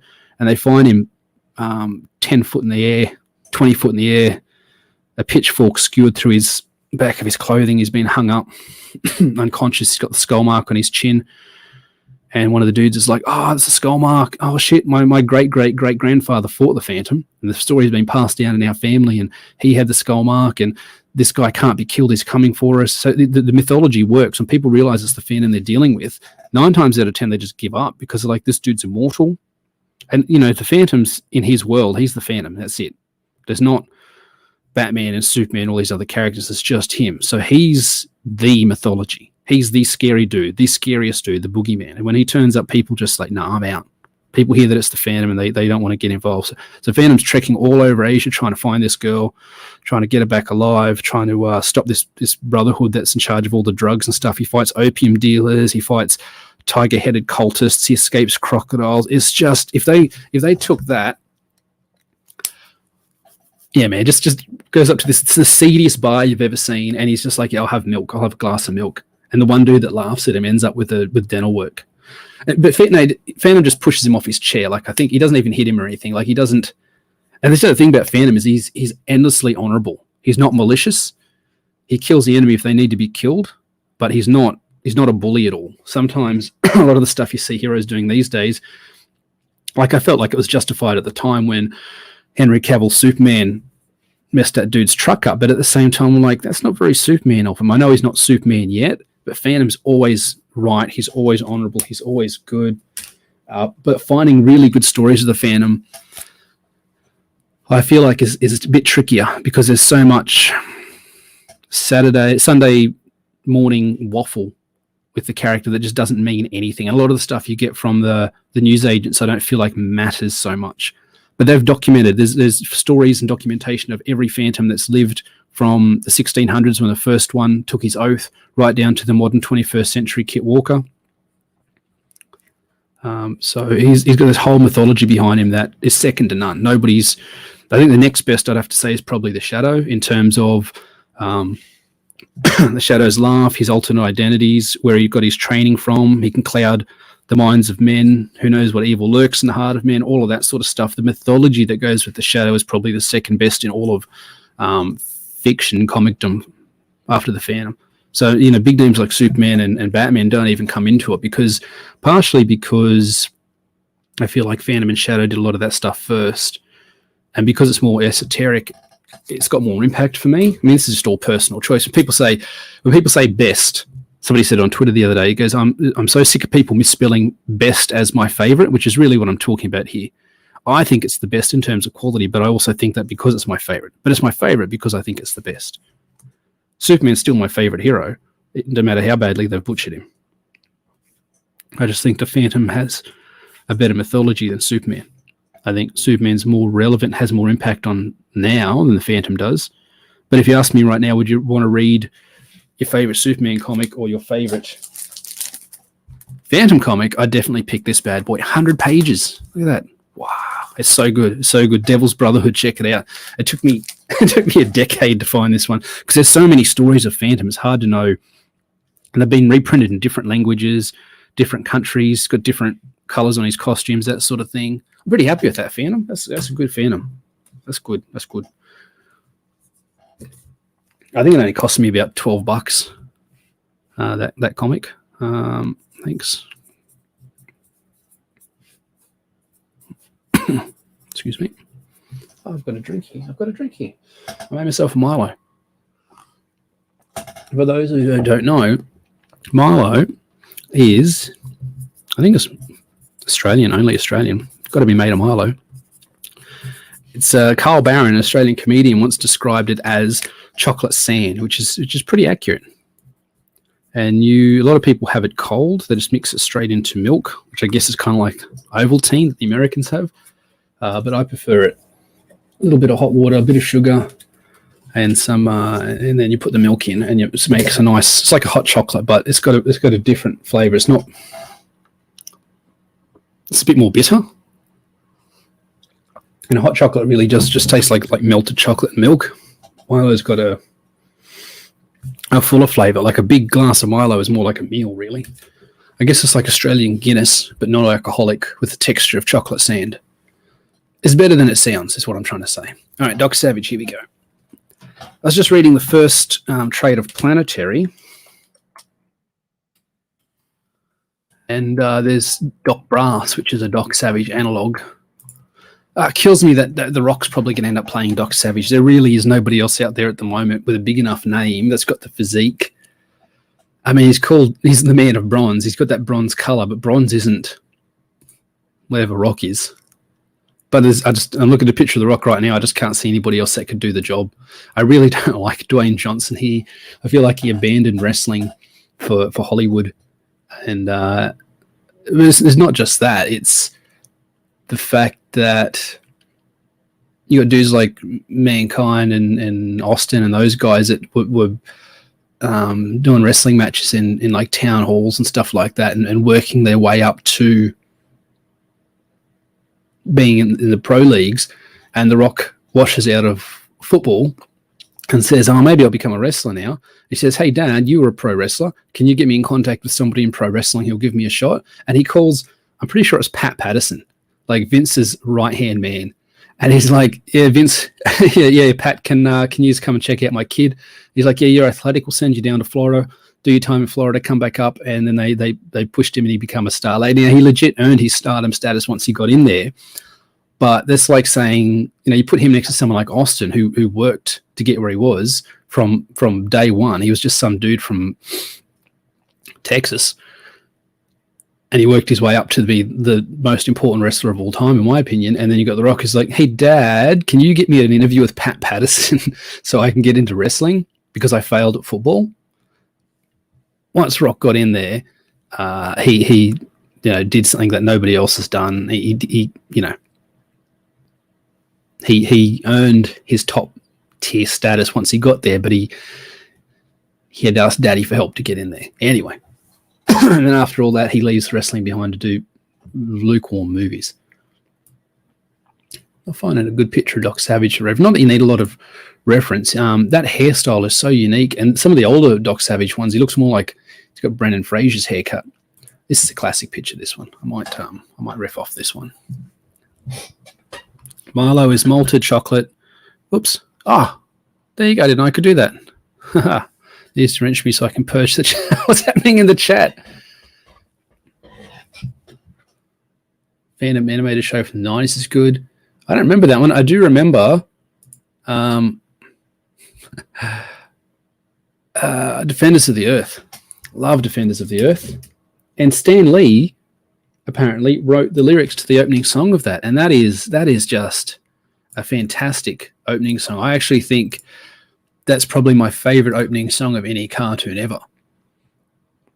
More so than Transformers, more so than Silverhawks or Thundercats. I know it's a big call, but I really like Defenders of the Earth. The way that it speaks to each character. Oh, Hemsey could play a good Doc Savage. I think you're right there, John. I'd rather him than the Rock, to be honest. I know less about Doc Savage than I do about the Shadow or the Phantom. A lot of what I know about Doc Savage I've just read. I went on a big pulp kick a while ago, maybe about a decade or so ago, when I first sort of looked into the Shadow. Like, because when you're younger, the Shadow is just like budget Batman, and then you get a bit older and you're like, "Oh no, Batman's budget Shadow. Oh shit, I better correct myself." So I went and did like this big purge of not purge, like this big deep dive into pulp type stuff, and stuff like Phantom Ass and Doc Savage and these other characters, partially inspired by my love of the Defenders of the Earth. So a lot of what I know about Doc Savage I just read from Wikipedia.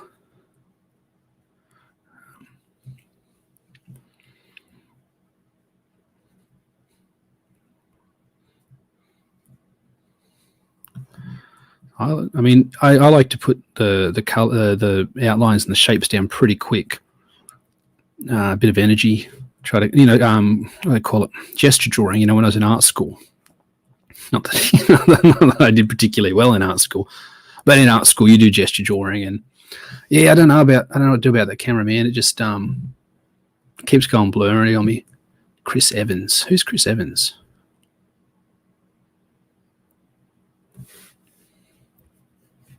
I don't know. I like to do the quick gesture to sort of get it down on the page roughly and then tighten it up afterwards. That's not revolutionary. I'm not saying that's an unusual thing. I remember in the old How to Draw Marvel comics with Buscema and Stan Lee, there's a bit there where you see John Buscema's done like these gesture drawings and these really sketchy ones of Thor. I remember thinking, that's awful. It looks terrible. Why would you do that? What a waste of time. How do you even clean that up and fix that? Now that's the way I draw. So, you know, the dude was an absolute master. Oh, I think Doc Savage's head's a little bit too small in this. Let's make it a bit bigger. So I was talking to some people in some of my DM groups and Whisper networks that we all have and participate in, right, guys? And I said, do you think it's a problem that after Company Men, like my next 4 projects are all street-level vigilante pulp heroes in the vein of Phantom and Shadow and Batman and stuff like that? And people are like, yeah, maybe that's an issue. Maybe you're going to have some burnout. Maybe people are going to be sick of the same thing. Some of them in the same universe, so there's you get a bit more leeway there, I think, when you can sort of say, okay, this character overlaps with that character. I think people are more likely to give it a bit of a chance, but I mean, I'm not saying I'm going to stop doing Company Man. That stuff's going to still be happening simultaneous to this. But, and as much as I love the Company Man and those characters, I do have a lot of pulp type characters that I want to do. I want to get done, want to draw. Double entendres. Probably should have made them a bit wider. Is there a name for when you're influenced by the proportions of the medium that you're working on, like the canvas that you're working on? Like you're drawing a picture and you sort of curtail your picture a little bit because you know it's not going to quite fit, and you're sort of unconsciously influenced by that.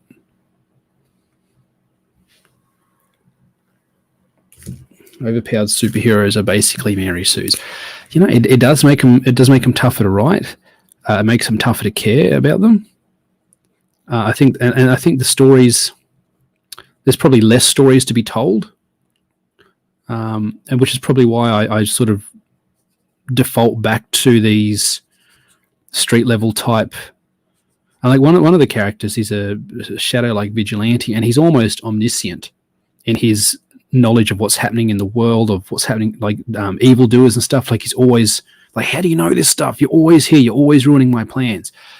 And in the 7 short stories that I've written for him that I'm going to get drawn and put into an anthology, there's only actually one where he's even physically challenged, and the other 6 he just dominates. And you might say, well, that sounds like a Mary Sue, but the situations that he's in, he's an avatar of truth and justice. It's not. The stories aren't about him being physically challenged, because in a way he's almost a force of nature. The stories are more about the wrong that people do and then the righteousness with which that he enacts retribution upon them. And he doesn't choose to do it. It's something that he has to do. It's his job. It's his role. He has no say in the matter. He's almost as trapped in that as these evildoers are trapped by their evil actions, you know. Like he says, there's always one of me. There's always one of me doing this. If it's not me, it'll be someone else. I'm good at it, so it might as well be me. So it's, you know, he's overpowered in that gangsters with guns and Tommy guns and Thompsons and stuff aren't going to hurt him. I mean, if they got the drop on him and shot him and killed him, it'd kill him. But they're not likely to do that because he's almost omniscient awareness. But it's more about the choices people make, and then, you know, they make good or bad choices, and then they get either their reward or their punishment. It's very if you've seen G'day Crazy Mad, thanks for stopping by, mate. Young Mel Gibson as Doc Savage would have been great. Roman Reigns, you're just pissing me off now if I watch it. He's only saying that to get me mad. Yeah, Momoa probably has the build. He might be a bit dark. Like, I'm someone who really likes characters to look like who they're supposed to look like. You know, when you change too much of that, I feel like you lose some of my interest.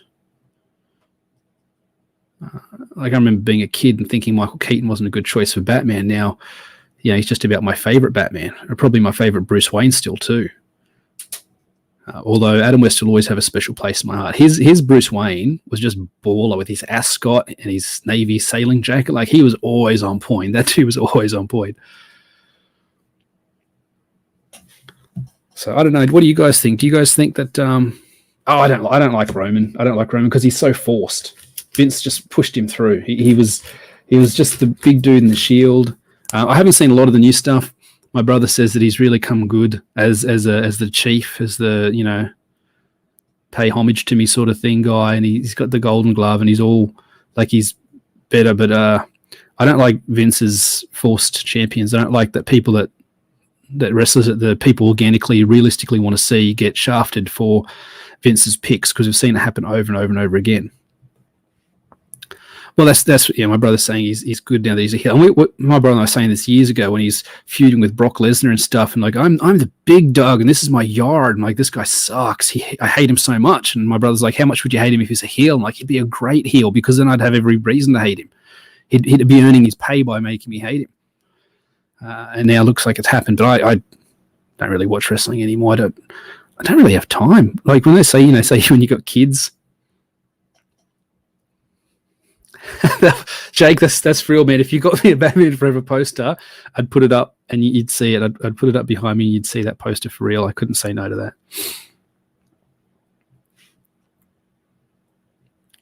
I've often said about Nolan's Batman that you could, especially with the second one. So I walked out of the first one. I wasn't sure because I really need to go to the bathroom the whole time, which doesn't often happen to me in movies. So I was like, come on, let's get this over and done with. Come on, let's have the end of the movie because I need to go take a leak. And then it ended, and I was just really blah about the whole thing. I didn't think the first Batman Begins, it didn't do much for me. It didn't feel very Batman-y. And the second one come along, and this is just my opinion. This is me talking. If you love it, you love it. That's great. I'm happy when people like stuff. I'd rather hear people's enthusiasm for something. Crazy Man says he loves Nolan's Batman. See you later, mate. Thanks for stopping by. That's cool, man. I'm happy that you enjoy it. And I'm not saying this to try and take your joy away. I've often said that I feel like Dark Knight. What's the second one? Dark Knight. You could replace Joker with a character and call him the Anarchist, and you could replace Batman with Nightman or Night Owl or Owlman or Black Knight Owl, Talon Man or whatever. It doesn't matter. Anything but Batman. It would still be the same movie. Like it didn't need to be Batman. It didn't need to be Joker. Joker wasn't very Jokery, and the Batman wasn't very Batman either. He's not like Nolan's Batman is not especially competent. I like a competent, vulnerable Batman, and I think Nolan's Batman is more vulnerable than competent. Like he can barely handle fighting 2 or 3 guys at a time. I still want my Batman to be like defeating 6 armed men in combat and then struggling with the boss or struggling with the death trap or struggling to overcome the big plot. I don't like an incompetent Batman or a barely competent Batman. Like there's that bit in, I haven't seen all of Dark Knight Rises. That's how much I haven't seen. I'm not even sure what it's called. The one with Bane in it. Bane? Man, I saw all the Bane memes and all the CIA memes and Dr. Pavel, I'm CIA. And I thought, no, it can't possibly be that bad. Then I was over at my missus's cousin's place seeing the new baby, and it was on Foxtel or Star or whatever. I don't think Star's even a thing anymore. And I saw the first 10 minutes of Dark Knight Rises, and it's literally worse than I ever thought it could have been. Like it is the meme. I didn't realize it was a real thing. And I just don't feel like that the necessarily Batman, very Batman-y. Yeah, Bane posting was a thing. It was huge. It's still, you big guy for you. It's still a thing. Let's get this face done, get some detail happening.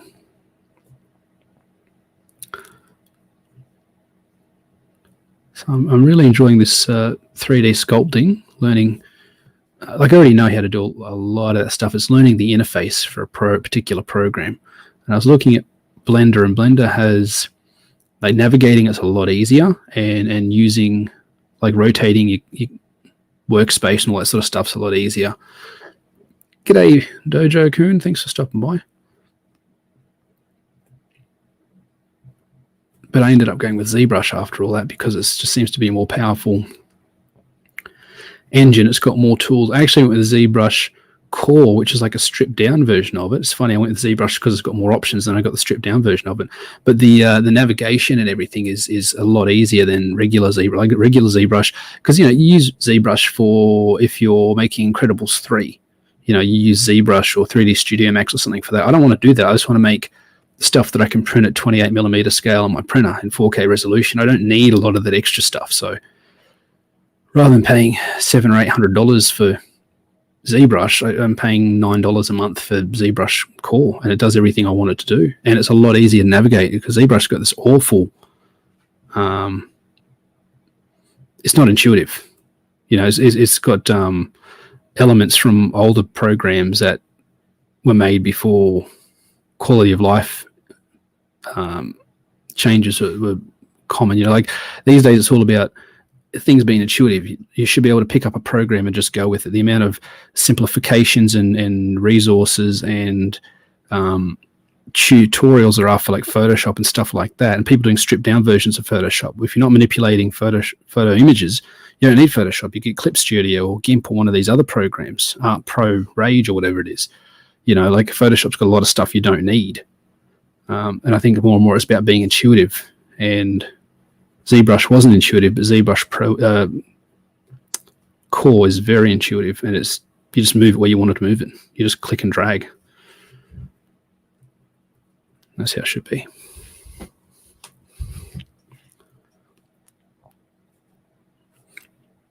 Another thing that bugs me about a lot of the Batman movies, since you guys in the chat are still talking about that, is how quickly those versions of Batman always want to give up being Batman.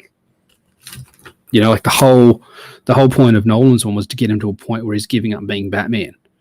That's like Wolverine movie where they took away his healing factor. It's like, what?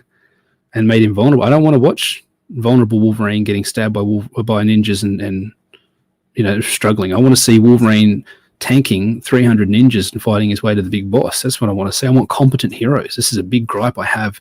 A lot of people making these incompetent heroes. Yes, make them vulnerable, make them fail, make them have overwhelming odds, but they've still got to be eminently capable. If they're not capable, if they're not competent, I don't want to read it. Nobody wants to read about like that Earth 1 Batman?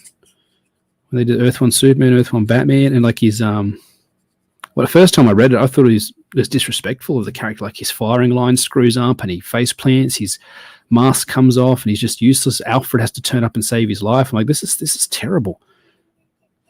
Hey boy. Morning. Yeah, how are you? Good.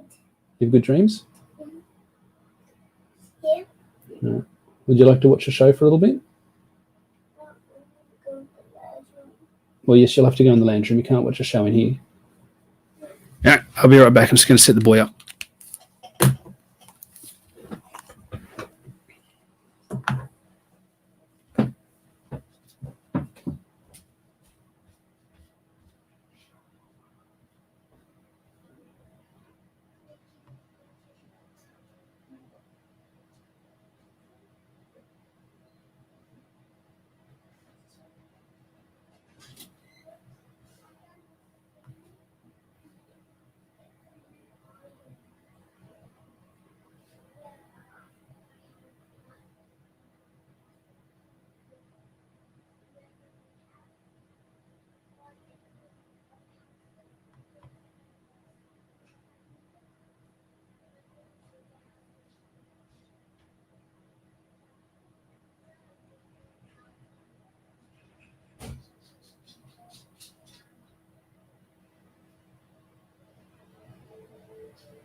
Thanks for waiting. 7 people still here. I can't believe 7 people hung around that long.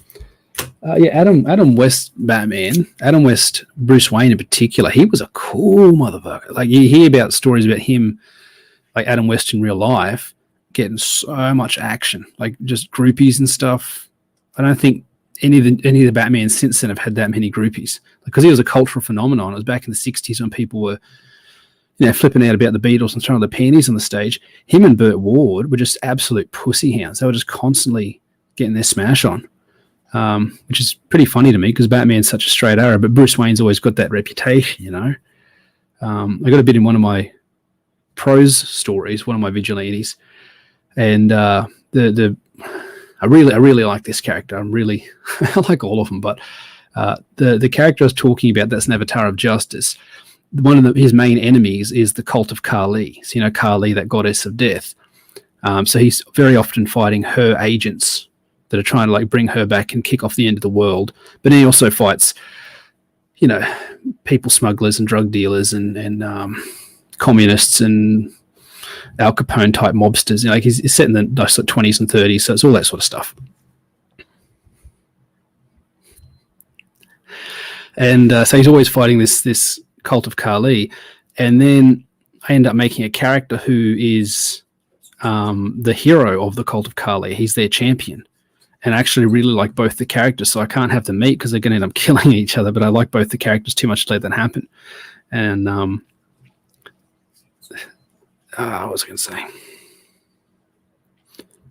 There's a bit, and the Kali character in particular is set in 1950s LA. If you think James Elroy, LA Confidential, all that sort of stuff, it's pretty grimy, pretty gritty stuff. I mean, if you look into it, there's some of the stuff the actresses used to have to do to get work back before there was a whole lot of Me Too type stuff. I mean, I'm talking, animal stuff like that. There's some pretty horrible stories circulating if you look into it. There's a pretty grimy part of the world, a pretty grimy time in history. And so it's set in that era. And so there's a bit there where he's trying to get information out of he needs to hire a hooker to help him get into a place. So he hires this hooker, he gets an costume identity, like matches of alone type thing, picks up this hooker, goes to the hotel. And when he goes into the hotel, this is the whole point, it's one of those pay by the hour joints, they know why they're there. He signs in using essentially Bruce Wayne's name. And the funny thing is he is Batman. So it's like if Batman went undercover as Matches Malone, picked up a hooker for cover, and then as he signed into the hotel, he signed in using Bruce Wayne's name, which is, as if Bruce Wayne would be caught there in a place like that with a woman like that, but that's the joke. But then there's sort of a humor to it because he is that guy, But the thing I like about... G'day, Forest Publishing. Thanks for turning up and hanging out with us for a bit, mate. I know there's a lot of other things you could be doing right now. And the fact that, 10 people decided to stop by and watch me shit scribble and pimp my comics, is cool. It's cool, And it's not somebody. I was in a chat somewhere. Someone was talking about, my fans this, my fans that. I'm like, I don't have fans. I got boys, I got bros, I got people that have bought my stuff, but they haven't read it, so they can't tell me whether they're fans of my stuff yet. I don't think anyone's going to be a fan of someone's opinions. There's very few people that can have fans just of opinions and hot takes. So, I look at people affectionately in a way like they're fans, but they certainly don't have any obligation to me. I mean, I'm selling a product. If they buy it, I hope they enjoy it and I hope they come back. And if they don't like it, feel free to tell me about it and I'll try and do better next time. And I'm going to try and do better anyway. You always try and do better. But the cool thing about this is this character, he's not actually Bruce Wayne. What happens is the Bruce Wayne type guy goes out. He's trained his whole life for it. His parents are killed, wants revenge, whole life trained for it, goes out. First night he goes out and nearly gets ganked. And as he's getting rolled, this homeless dude turns up and beats the shit out of the guys and saves his life. And he's like, how did you do that? That was amazing. And he's like, I don't want to go into it, but this guy was trained in Himalayan temples for his entire life to be, Bruce Wayne from Batman Begins, like the you're here to purge the world and save the world. So he's this hero, this champion of the cult of Kali, and his job's to purge the world of evildoers. But Kali gets in his ear. She talks to him. First time in centuries she's actually spoken to anybody. All the leaders of this cult are like, oh yeah, I talk to Kali all the time. She's telling me we have to do this and do that. But nobody's heard from her in centuries. She actually gets in the ear of this bloke and says, these guys have gone rogue. They're not doing what I want them to anymore. You are my champion now. Kill them, and I'll tell you what to do next. So he kills the entire monastery, all the dudes there, and she says, head to America. So he gets on a steamer and heads to America. And he's just wandering around as this homeless dude in LA looking for purpose, and Kali's not talking to him anymore. And then she says, hey, I need you to be over here. And he goes over there and he catches Bruce Wayne getting his ass kicked in his, Batman type costume for the first time ever, his first night out. And he steps in and saves him. The dude's nearly critical. So he takes him back to the not Batcave and not Alfred. And they say, well, why don't you take over being Batman for a while? And he's really good at it because he's got all of his Himalayan training and his superpowers and stuff. If you think about like the Green Monk and characters like that from back in the Golden Age that had actual powers from training, meditating, manipulating frequencies and the physical world and stuff like that. So he's using those powers against pimps and dealers and slave traders and crooked movie execs and communists and stuff. And it's just so much fun. It's so much fun to write.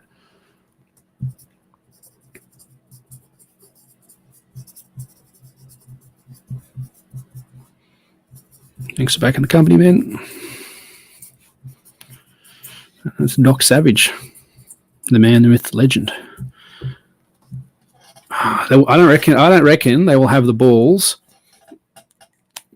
to set Doc Savage in the time that the story's originally set in, his era.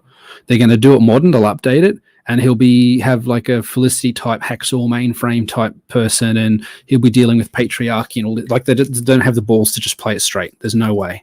Especially if The Rock's involved, because he's such a lefty cuck.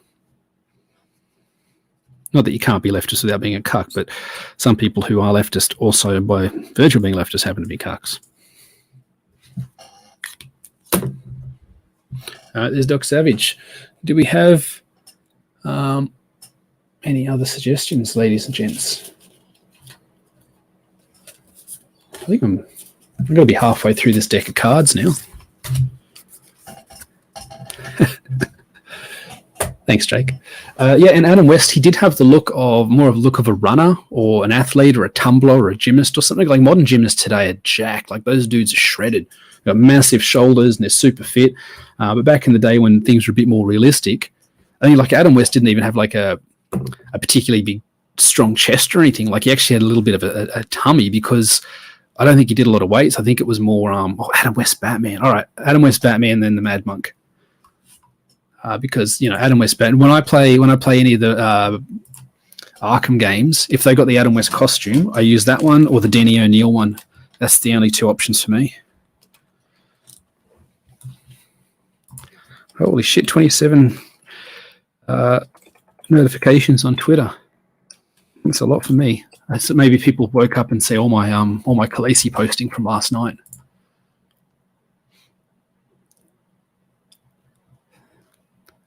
Yeah, I love the Adam West outfit. It looks so cool having this grimy, gritty world of the Arkham games and all these crooks with their face paint makeup and the clown makeup and all their padding and layers and barbed wire wrapped around their arms and stuff. And then you've got big, bright, colourful Adam West Batman dropping down in the middle of them and just one-shotting 12 guys in a row. It's fantastic.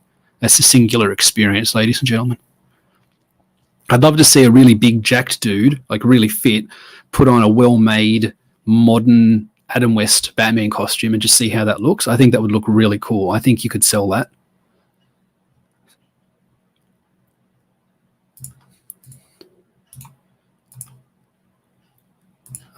And if I, like I said, if I'm not using that one, I'm using the Danny O'Neill 1970s Batman costume because that's a classic.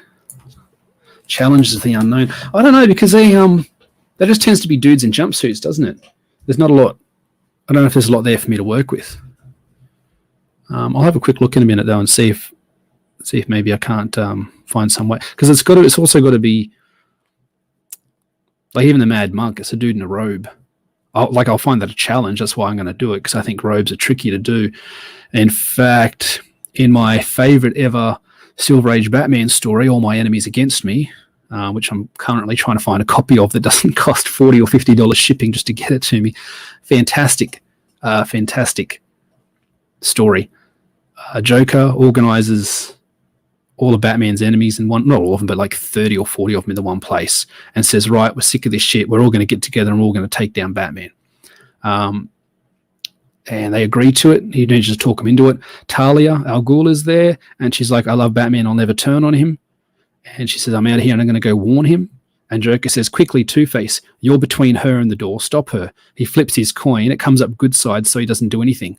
And Joker's like, you just ruined this whole thing, man. Like we were going to get together and kill Batman, and now because your coin is like, whatever, man, it come up the good side. I'm not doing it.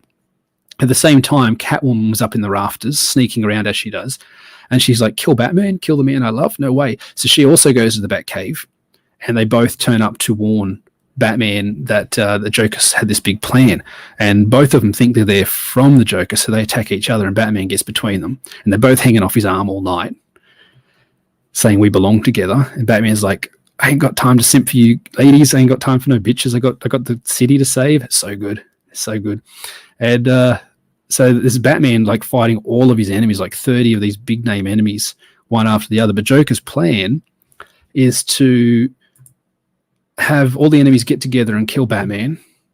And then he's got Killer Croc. Killer Croc's new at this point. He's only just turned up. And this is back when Killer Croc was just a big, strong dude, like peak human strength, a big, strong dude with a skin condition that made his skin tougher, like a crocodile's hide, but he wasn't, like now basically Croc's the lizard. He's a bigger lizard with no tail. Sometimes he's drawn with a tail, and I hate it. I hate they're trying to make Batman's Rogue Gallery into Spider-Man's. That's not what it is. Croc was a big dude from Louisiana. He used to wrestle gators, and he had a skin condition that made his skin thick and hard, a bit like the one out of Suicide Squad, but even the one out of Suicide Squad movie, I'm on my high horse now, could breathe underwater and all that sort of stuff. He couldn't do that. He's a big guy, so he could hold his breath for a long period of time, and he practiced that, so he was good at that sort of stuff, but he was never superhuman. Later on in the issue, he's fighting Batman, because what Joker's going to do is have Croc kill Batman, and then have all the villains that he's got teamed up turn around and kill Croc, and then he's going to take over as king of Gotham's crime, which is funny because this is back when Joker actually cared about the crime. I don't know about his skin color, Lorenzo, because when I read it, it was a digest-sized reprint in black and white. So I never saw him in color back in the Silver Age. I got the impression from his features and the texture of his skin that he was actually African-American, and his skin color would have been a brownish, a bit like the one in Suicide Squad, or like in, who did that Joker one-shot where it's about Joker getting out of prison, getting out of Arkham, and he's banging that dude's girlfriend, and Batman doesn't turn up to the last page, and it looks like Heath Ledger's Joker, but it's not. And it's really a story about Johnny, this dude who's like Joker's henchman. He gets cucked by Joker. It's really weird. Brian Azzarello, maybe. In that, Croc's just like a big black dude with dark Croc skin, and he's really strong, like as strong as a human gets. That's how Croc was, and it's so much better like that. Anyway, Croc's got Batman in his Killer Croc grip, the one that he uses to choke crocodiles to death, and Batman breaks out of it because at the end of the day, Croc's still human, and Batman's Batman. And it's a fantastic story. The artwork is second to none. I looked up the dude who did the art. I can't remember his name now. He died in 1984. Like, this dude was born in 1920 something. You know, he's old school. And the art's brilliant. So detailed, all done with the brush. You can tell it's all done with the brush. I downloaded all the Batman 66 comics. I haven't really had the time to sit down and have a read of them. I have read Wrong Earth. Other Earth is Dean's project. Go check it out when it goes live because it's going to be good. Wrong Earth, where a Batman it's like if Adam West Batman swapped over with Dark Knight Returns Frank Miller Batman, you know, and they swapped worlds. And then each one's trying to affect that other one's world. Really good. Even though it's got, I think it's got Jamal Ingle on the art, even though his politics and his Twitter presence is pretty awful. That's the wrong pen. The book is fantastic. His art is fantastic. Really, really good. And it's a great story of because the character is called the Dragonfly, and it's essentially Adam West Batman. So he's Dragonfly Man in the 1966 version. He's just called the Dragonfly in the modern version. In the modern version, he's all teched up like Bale's Batman with the armor and everything. And in 1966 version, he's just a dude in a spandex outfit. And I realized what tone they were going for when Dragonfly Man and Dragonfly swap places, swap universes, and Dragonfly Man goes to get some cops for some help. So I had to alert them to something, and they pull out guns and shoot him, and like shoot him in the chest, and he's bleeding and down. Looks like he's dead, and that's the end of this. I think it's the cliffhanger for that issue. And he recovers almost immediately, and they say, "How did you do?" And he beats up the cops and puts them in his dragon wagon, And they say, "How'd you do that?" And he said, "I took some anti-bullet serum. It converts the common metals found in bullets into a high protein fluid that rapidly heals my wounds." And they're like, "That's thanks for stopping by, mate. And if I'm still around, feel free to pop by later on."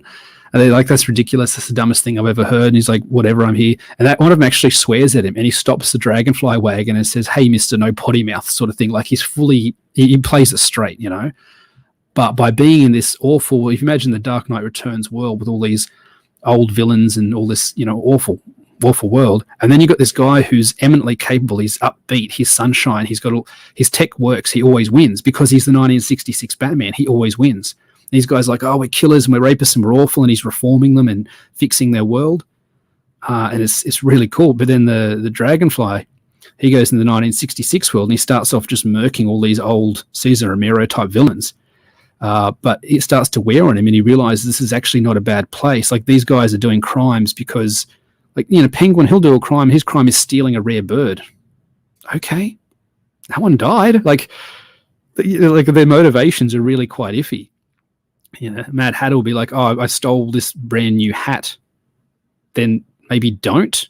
Or I'm Bruce Wayne, I'll just pay for a new hat to be made. These guys weren't necessarily evil. They were bad guys and they were misguided and they're a nuisance, but they weren't evil. And once Dragonfly realizes these guys aren't evil and he starts to see the positivity in the world, he's like, well, it starts to fix him. It starts to fix his broken spirit because his Robin died.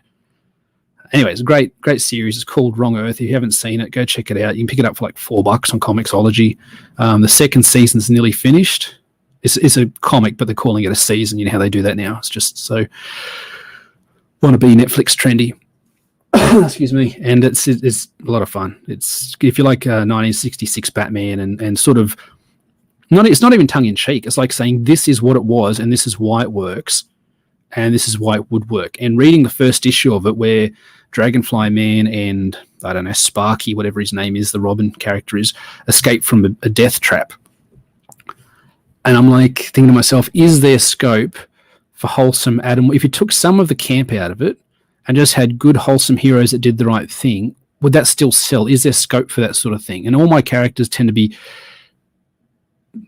bad guys or grim guys or pretty down on stuff, but I really want to write some positive stuff, and I really think there's a market for it there somewhere. I'm just trying to work out exactly how to do that and exactly what that character would be. The Sinner was actually an attempt to write a more traditional street level vigilante who doesn't kill type story, and it took a bit of a darker turn, but then I've sort of pulled it back into that territory with a little bit of help from Dean and Michael Oden and a few other people that are giving me a bit of advice on it.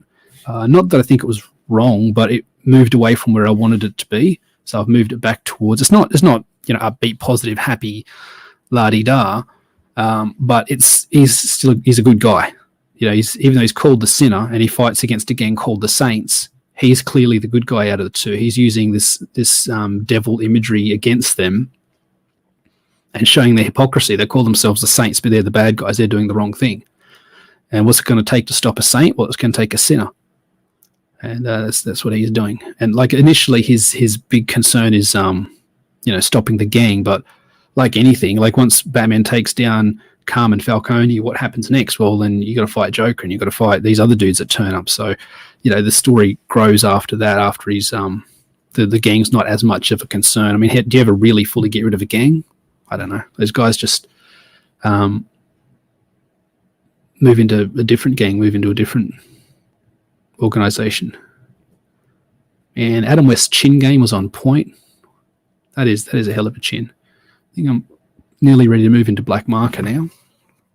I'm going to just do his symbol. I always found it weird that his symbol's so far down, like right in the... It's really here, but I've drawn it up a little bit higher because it bugs me when it's that far down. I will always love a Batman symbol inside of an oval. That's peak Batman for me. I don't like it when it's not. I don't like it when it's... I don't like Robert Pattinson's one. I don't like Christian Bale's one. I don't like Frank Miller's one after the initial costume. Like, it needs that... really needs that yellow circle for the focus, in my opinion.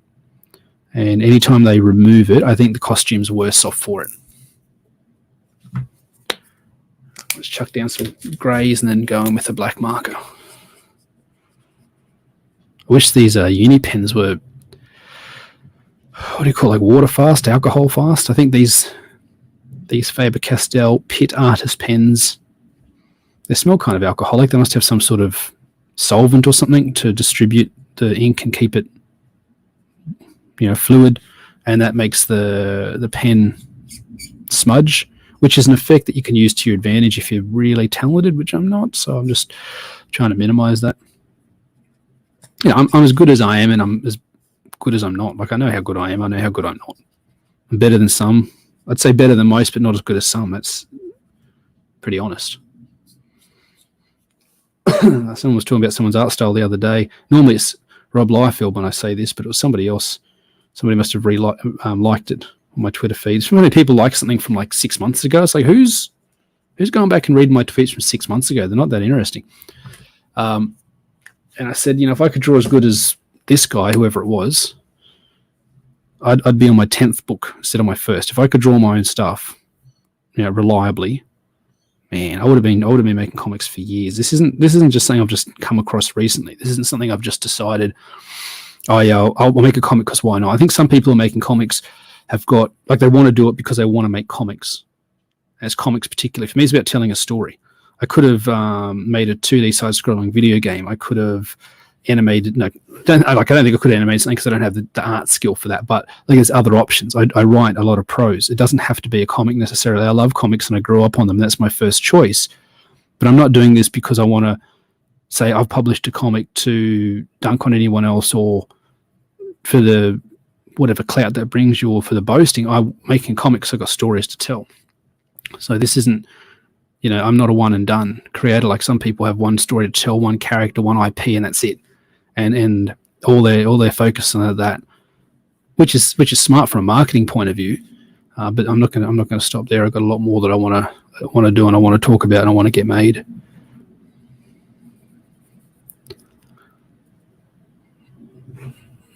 I haven't published my prose, but I'm right on the precipice of it. I'm getting some. Excuse me, let's have a little sip of my chocolate sand. Milo, got to be made of Milo.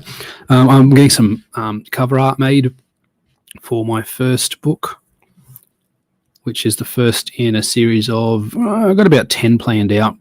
I've got 3 written. And it's a PI book, a detective. In the 70s in a New Orleans type city with all the hoodoo voodoo that goes along with it. And he's investigating the death of a hooker. It starts out pretty, like, it's iconic. When people say it's pretty standard, standard indicates average. I'm not saying it's average. I'm saying it's iconic.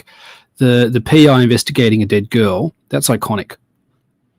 The fact that she's a hooker and he's investigating her because honestly nobody else cares enough to look into it, that's iconic.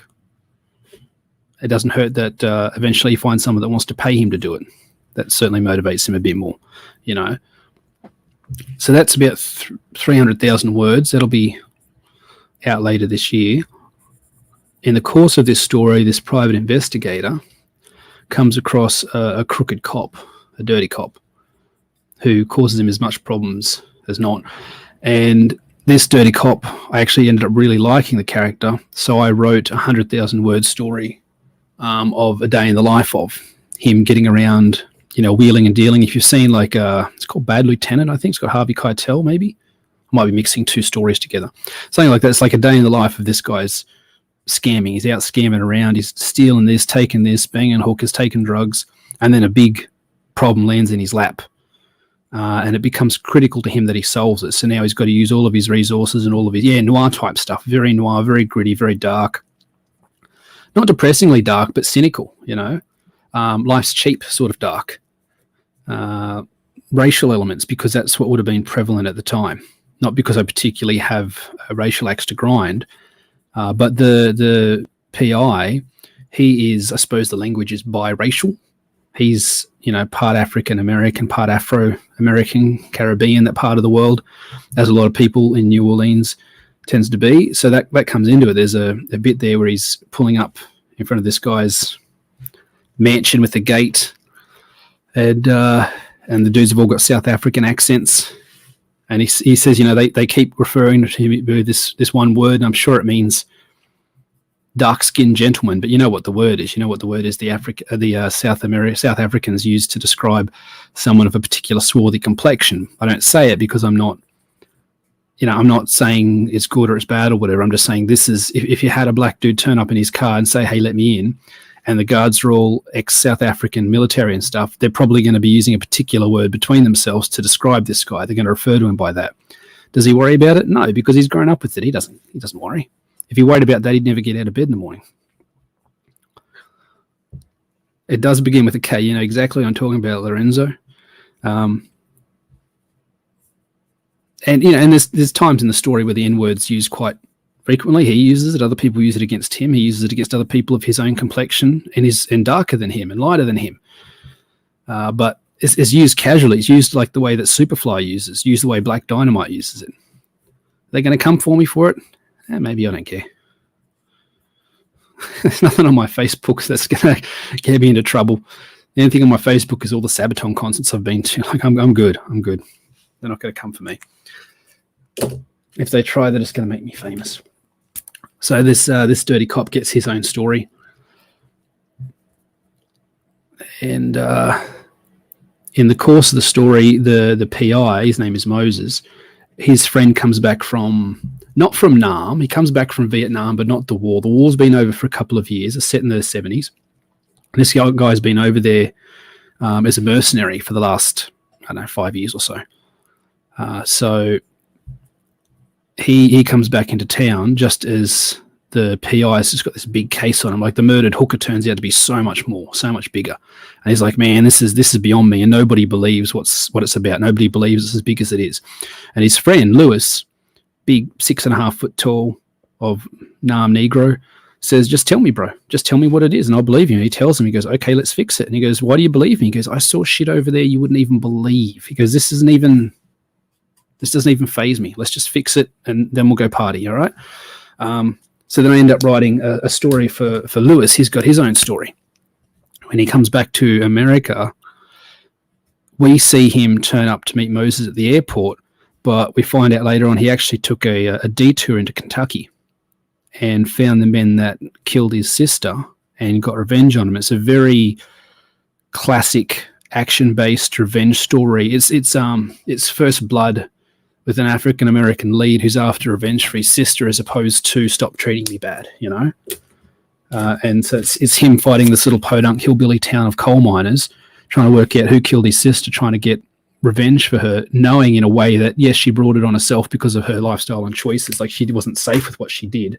She involved herself in this world, and that's how she ended up dead, but she's still my sister. Someone's got to answer for it. And there's a bit in the PI book, and he's telling Moses about how he went and got revenge for his sister. And he said, well, what happened next? He goes, well, that was all I could do. He goes, I could take it further, but if I take it further, it's going to end up, where's it going to end up? Fortune 500 companies, the president's desk. He goes, there's a system and it's against us and it's not fair. I have to take what I can where I can, the revenge that I can and the peace that I can get from that. Because if I try to get revenge against the biggest structures, it'll never end and I'll end up dead. As skilled as I am, I can't win against the system. I can't, the man, I can't win against the man. It's more about class impropriety than it is about racial impropriety. Adam West Batman always looked kind of fat, cheeky baby. Now I don't know. There's Shaky Baby. There's a good Shaky Baby, and I think maybe there's like an evil one. There's one that seems to be it's really down on Dean. I don't know if he's trolling Dean or if he was having a legit go at Dean. I don't know. I just rather people just vibe and chill and just talk about stuff. Just talk about comics and media and stuff. Anyway, so that's the first 3 books of the series, and they're written. So I'm getting some cover art made up for them. I want it to be thematic. I want it to match and also look similar, like it's all part of the same world. And then I'll bundle those off and sell those probably on Amazon. It's the easiest way to do those things these days. I mean, it's very competitive to get eyes on that sort of stuff. Maybe having published the company mem will help. No, I haven't checked out My Hero Academia yet. If I watch it, it's on my to-do list, but I haven't had time to sit down and watch that yet. All right. He's pretty clearly recognizable as Adam West Batman. And I think we're going to draw the Mad Monk next.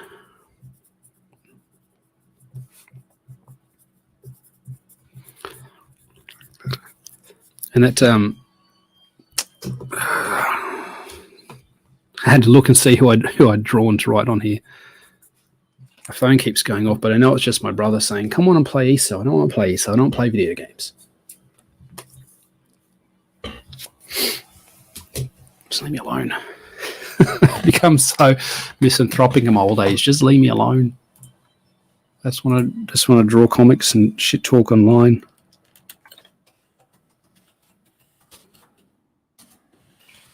The Mad Monk. I mean, it's a dude in robes. It really shouldn't be too hard. That's what she said. That's a pretty iconic image. Let's use that one.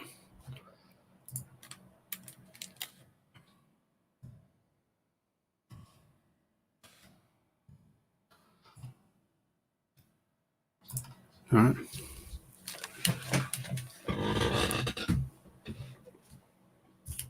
A lot of people dropping out, down to 4 people watching. That's okay. I got to get these done. So I'd be doing them whether there's 4 people here or whether there's 400 people here.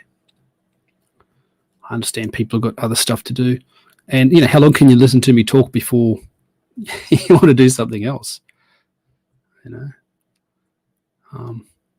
I'm not big on the whole live stream scene. Like I like being on them and talking. Oh yeah, All Might. We'll draw All Might next. I like being on them and having a chat with people and being interviewed and talking about stuff that's going on, but I don't watch a lot of them because a lot of them are on at weird times, relative to Australian time zones. So I can't really watch them, and I'm not going to go back and rewatch them. Sometimes somebody who's got like an industry perspective or something significant to say, I'll go and I'll watch some of that, but I don't know. Like I feel like a lot of people use live streams. Jake Paul, he probably did.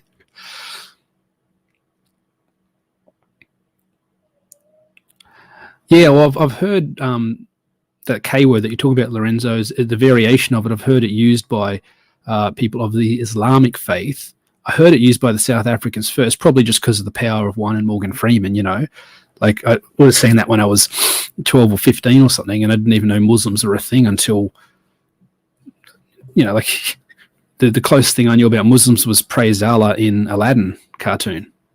If you weren't around those people, my world was, middle of Australia. It's you got 2 people. You got Indigenous Australians and European Australians, and that's about it. And the one guy that runs the Chinese restaurant at the RSL Club, there's always one. There's always one family that runs the RSL Club Chinese restaurant, which is like the only place to go eat out.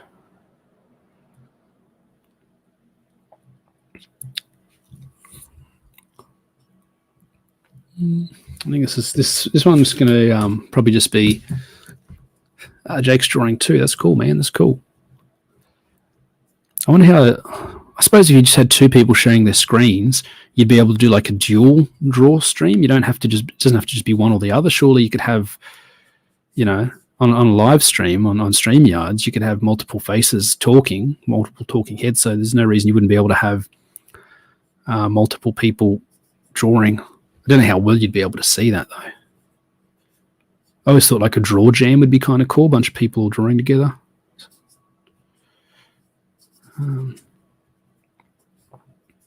Mad Monk's a classic character. One of Batman's first, if not his first enemy, I think. That wasn't just a mobster, that wasn't just a gangster. So, no, I'm not very competitive, man. Like, I'm definitely a co-op player as opposed to some people like I don't even play Tekken against my brother anymore because I just can't beat him. He plays as king, gets those multi-part throws happening. I'm done. It's all over. I said, look, if you want to keep playing, they have to stop doing it. I just can't get past it. So I'll get good, overcome the adversity. I might be able to break out of the throws 1 time out of 10. That means I'm losing 9 rounds. It's just no fun. It stops being fun after a while. And you've got to sort of wait how much, not W-A-I-T, wait, like the waiting of, what's that bloody pen? How much does it matter to you? King players are pussies. I prefer Brian, hits hard and fast. Big lead-up times and big, I don't know what the technical term is. You do a big move and you're left sort of hanging for a bit, so you've got to sort of compensate for that.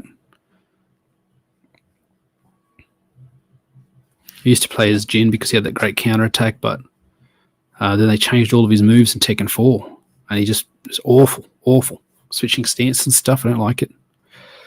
So Brian became my main, him and Kazuya.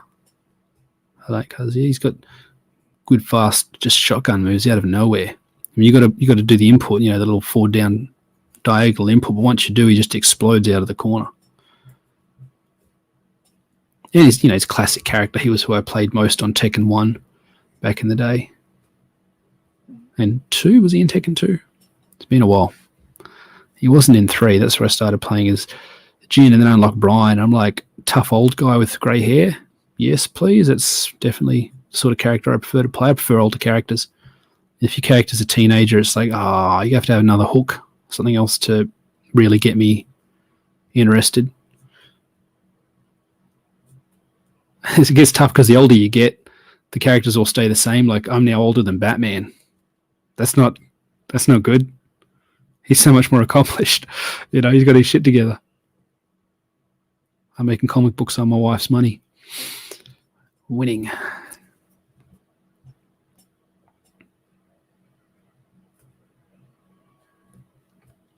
So it looks like we're going to, what is it time? It's about 10 o'clock. Looks like we're going to definitely get that 5 done. If I draw more familiar sort of characters, I might be able to get 10 done today.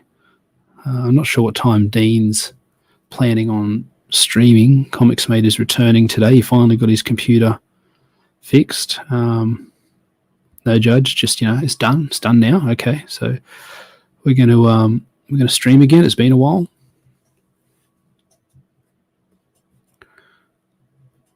Return to the cringe streams. Come for the cringe, stay for the cringe.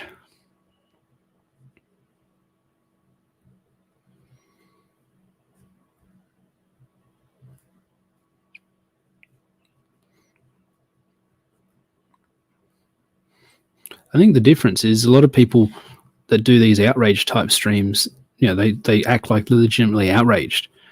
I think we're more bewildered than anything. We watch it and we're like, what? Who is this for? Why are you doing this? Why are you saying these things? Why do you believe this? Why do you believe these lies? Here's reality right in front of your face.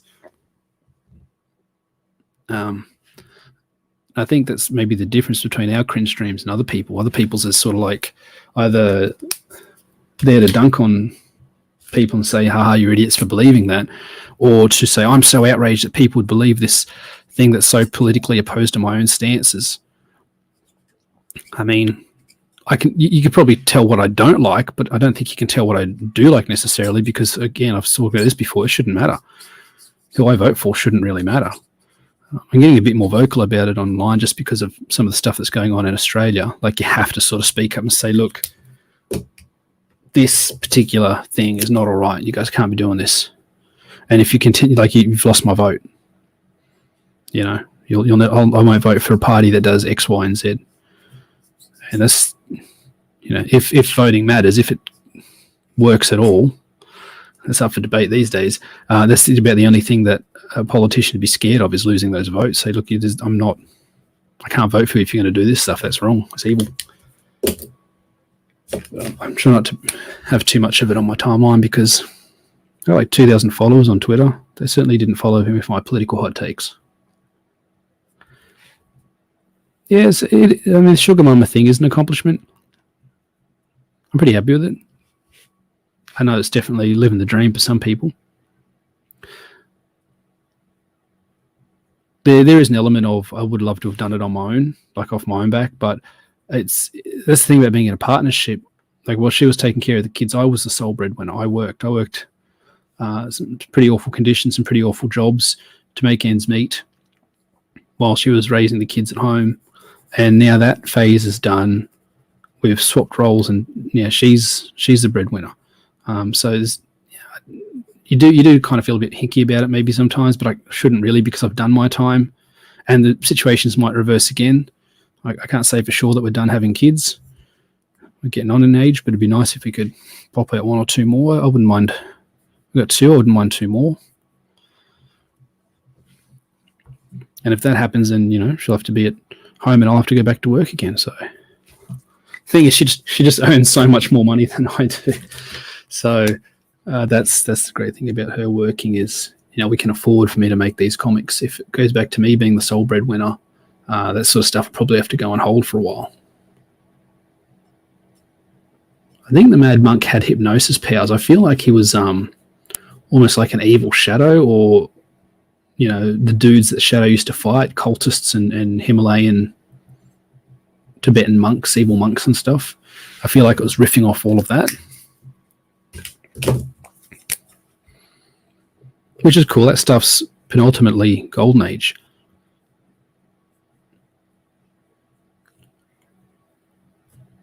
I think Iron Fist and his training is definitely Kung Fu, with David Carradine, but its roots are based, I think, more in the superhero characters that trained in monasteries overseas than it is necessarily in the earliest Kung Fu movies. Because the superhero element of Iron Fist twists it back towards guys like this as opposed to old Jackie Chan movies. Debatable. I think that's gonna be an opinion thing. No, it's a Mad Monk. Is he just a vampire, is he? Huh. Is that a retcon, or am I just remembering it wrong? I've got a friend who I'm not friends with anymore. We went to like kindergarten together, friends for years, and then he made things weird, and we're not friends anymore. But he's the sort of dude that always had to be right, and he'd argue right to the ends of the earth. No, this is how it is, and I'm more like I'm the first dude to say, look, I don't know that, I don't know, and I'll say, look, I think this is how I remember it. And somebody goes, that's not how it was. Oh, okay, maybe I misremembered it. It's not the hill to die on, I think we got All Might next, but I could draw Brock Sampson after that. Yeah. Oh, now what am I going to do with this guy's hand? I've really screwed the pooch here because I don't have enough space to fit the hand in, unless I have him doing like some limp wrist sort of thing. That might be what I have to do. And this dude he'll just argue black and blue. No, this is how it is. And I'd say to him, all right, man, well, that's not how I remember it. You might be right, but I remember it as this. And then he'll go check, and I was right. And then I don't say, oh, how was it? Who was right? I just leave it because I don't care. Talking about identity again, this is the problem with a lot of, people who focus on labels. I'm trying to be respectful while I'm streaming and not be light about it all. Their labels are their identity. It matters to them so much. If my identity is, father, husband, son, brother, well, attacking me for other stuff doesn't matter so much. It's just words. It's just labels. These people that get triggered because you use the wrong pronoun or because you don't understand some of the on TikTok, some of these people coming out with new genders. One that I saw today, there are lesbians that like men because they're taking away the meaning of what the words. I don't want to argue with them over it, but you see how much this stuff matters to them, how much of it's their identity. I think it's dangerous to put your identity in something that's so new, so unproven, and that's. I was going to say, it's opposed by so many people, but I think that's part of the reason they do it. I think it's part of the point. The point is they want to be beset by enemies at all sides. They want to be victimized. There's a collateral, a credit, there's a commodity in being a victim, and these guys cash in on it. That was a non-gendered guy, incidentally.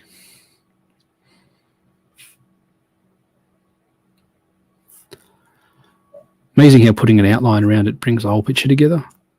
Even there's not really any basis for it.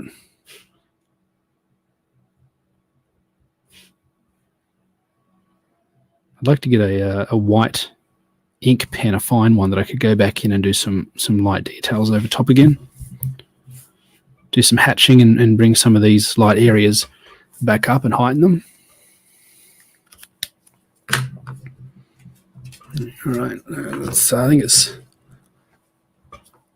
Mad Monk made werewolf women in his castle. Well, at least he's got his priorities right.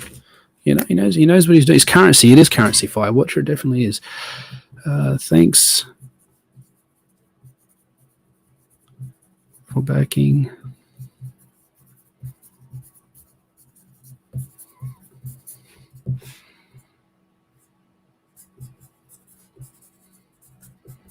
So these cards are all going to be sent over to RJ over at Critical Blast.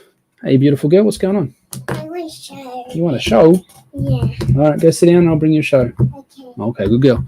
Be right back, lads. All Might next, and then Brooke Sampson.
Yeah, so like I was saying, these cards are going to be sent to RJ over at Critical Blast, and he's going to slip them in randomly to people's orders. Anybody who's ordered physically in the US, he's handling all the US orders. I'm handling rest of the world in Australia.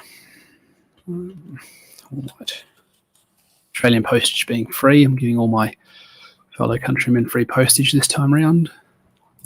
Don't think I'm going to be able to afford that next time, though. You do what you can. You do what you can while you can. All might.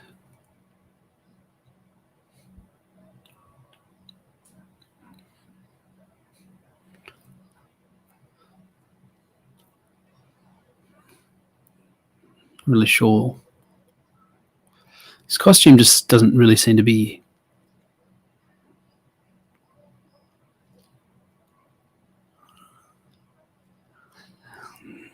I wonder if it's an intentional commentary on the sort of hodgepodge Ultimates, Liefeld era, modern, how modern costumes are just ribbing and padding and layers and striping and, they don't have big blocks of color like they used to. It's all Captain America's costume isn't Captain America's costume. It's like this military jumpsuit with red, white, and blue painted on it. It's not really a costume. It's more like a uniform. Can't find a good picture of this dude.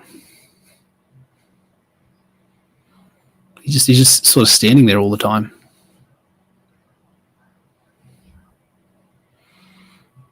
No, that one's all right. We'll do that one.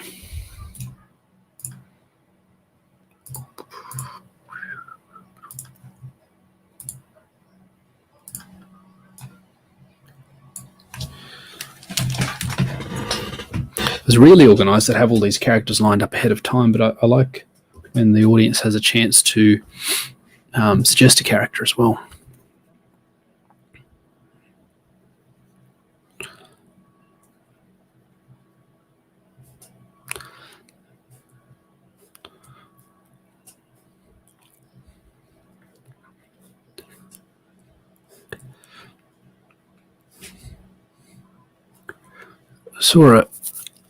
I suppose it's a meme, What they used to call an image macro. Something. It used to just be like an image with some text on it. Now, any image with a text on it is considered a meme. It's like, well, if it's not mimetic, if it hasn't been perpetuated, it's not really a meme. It's just an image with a picture on it, an image with some text on it. I mean, anyway, it had the Chad and the Virgin.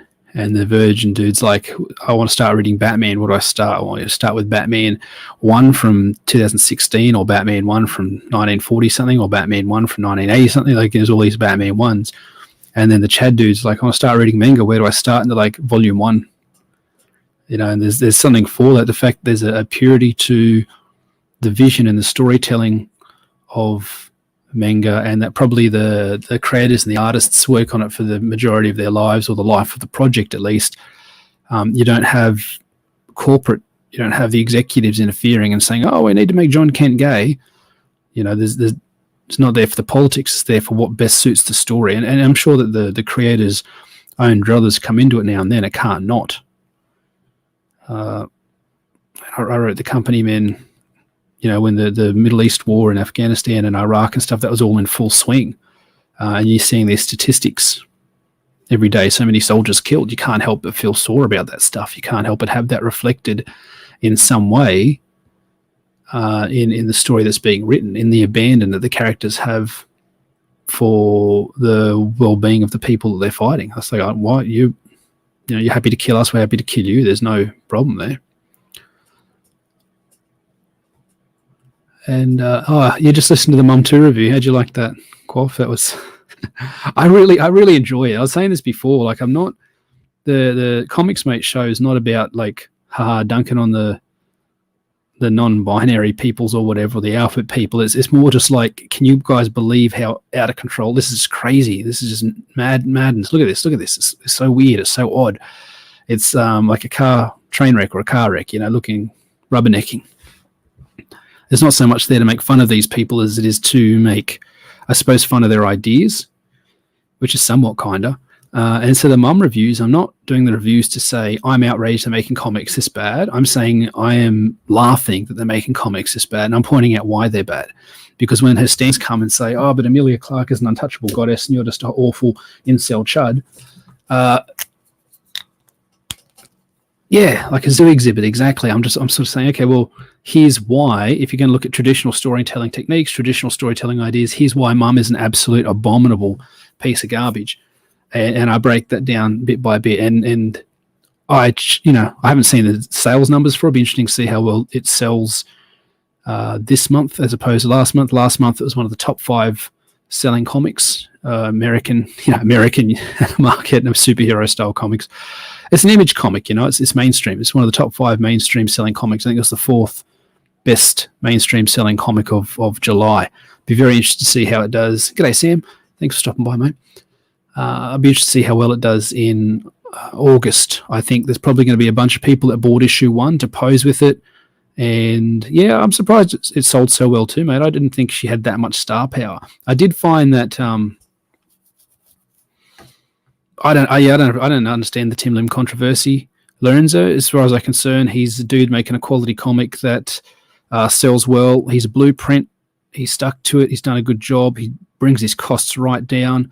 I mean, he has different resources that others don't, but that's like saying, that Usain Bolt shouldn't be allowed to win races because he's too good at running. Well, that's just dumb. I mean, if we're not here for meritocracy, what are we here for? My comics, my writing, my art's as good as it is. And however good it is the rewards and benefits I'll get from that. And the shortcomings will be something I've got to work on. I don't know what the controversy with Lim is. He's making a fun book. I've reviewed both books fairly favorably. I don't know if I reviewed the third one. It's not really my thing, but they're good for what they are, and people that he sells to are happy. And he's, like I said, his costs are right down. Like he's doing like $10 for a trade. That's insane. I don't have a problem with just about anybody in this whole scene, really. And even if I did, what good is airing it now? Oh, the guy does a such and such book. I hate that guy. Okay, and if it gets back to him and it causes beef and that affects sales of my book, and nobody's done anything to me. Nobody's had a go at me. No one's ever hassled me. I mean, the worst I get is Sheiky Baby turning up, excuse me, telling me that my art's shit now and then. Okay, well, I've heard that my whole life. I can live with that. I don't mind. If I couldn't handle that, what am I doing making comics? What am I doing putting 60 pages of coloured artwork and story in front of you guys if I can't handle a bit of criticism? And as I've said before, like the fact that, how do I say this? The way that some people have behaved and acted and affected what we'd call the market, I believe has impacted on how much opportunity there is out there, for good or for ill, when it comes to making crowdfunded comics. So I feel like I needed to get in and get it done sooner rather than later. I really wanted to have Company Men come out with all 180 pages, the whole story, sit down. It's a movie. It's a kick-ass action movie. From beginning to end, they get some information. They find out this terrorist attack is going off. Thanks, Jake. And that's them trying to stop this big terrorist attack and finding out there's a lot more to it than they thought. And do we keep going? Do we stop this? Do we fight this? Do we just bow out? What do we do? How much does the job matter versus the lives we'll say? All that sort of stuff. Classic storytelling. I wanted you guys to get the whole thing as one story. If I waited for all 180 pages to be done, it wouldn't be finished till 2023, marketed in 2024. I didn't want to wait that long. So I'm selling you guys what's essentially the first act of a movie. Imagine if you're watching The Matrix and when Neo finally gets ejected from the tubes and Morpheus is like, welcome to the real world, he's like, whoa, and then the credits roll. Unfortunately, that's how Company Men's had to be. Like, I have to roll the credits right after they get confirmation that the big shit's about to go down. And then you're going to have to wait like 6 months to a year before you get the next. Well, no, not that long, because Kelso's already halfway finished book 2, actually, to be honest, which is so amazing. So it's going to be a lot less time than the first book took. I hate the fact that it's going to be reviewed and people are going to say, yeah, it's cool, but it's unfinished. Yeah, I know it's unfinished. It's the first 60 pages of it. It's a third of a book. But what do I do? Wait until 2024 before I get you guys this book? Sit around and shit post on Twitter for another 3 years, expecting people to still remember and care? I'd rather just get it in, get it done. I mean, the people who buy all 3 together when they're done are going to be at a huge advantage because they get to read the whole thing at once. I don't want people to wait till the end because I made no money off it this time. If everybody waits till the 3rd book, I'm going to have to wait till I get the 3rd book out before I even start to think about covering my costs, let alone seeing profit. But this is just the market. If I don't do it, I'm not doing anything. If I don't do it, what am I doing? I'm just a stay-at-home dad taking care of my kids, and that's important, but it's not building anything. It's not making. I've got these stories. I've got to tell them. I can't not. I've got so many scripts and characters and ideas, and I can't stop coming up with new ones, and I don't want to stop coming up with new ones. So, I'm selling you guys a third of the book and hoping you'll be back for the next one to see the fuller picture. And, if you know how story structure works, it would have been a good cliffhanger for the Matrix. And where I stopped, because I know story structure, where Company Man 1 stops is an ideal, here is the new normal. There's no turning back. If you know about the 3X structure, the point of no return, where the book ends is they now have this new information. There's no turning back. They can't ignore this information. Well, they could, but that would lead to professional or emotional death. It's the high stakes for them. They have to care. If they don't care, then there's no book, and I wouldn't have written it in the first place. So they know they have to do something, and that's where the book ends. And it's just as it's like really about to kick off, and you're like, oh shit, this thing is real. These guys have to do something. What are they going to do? And that's the end of the book.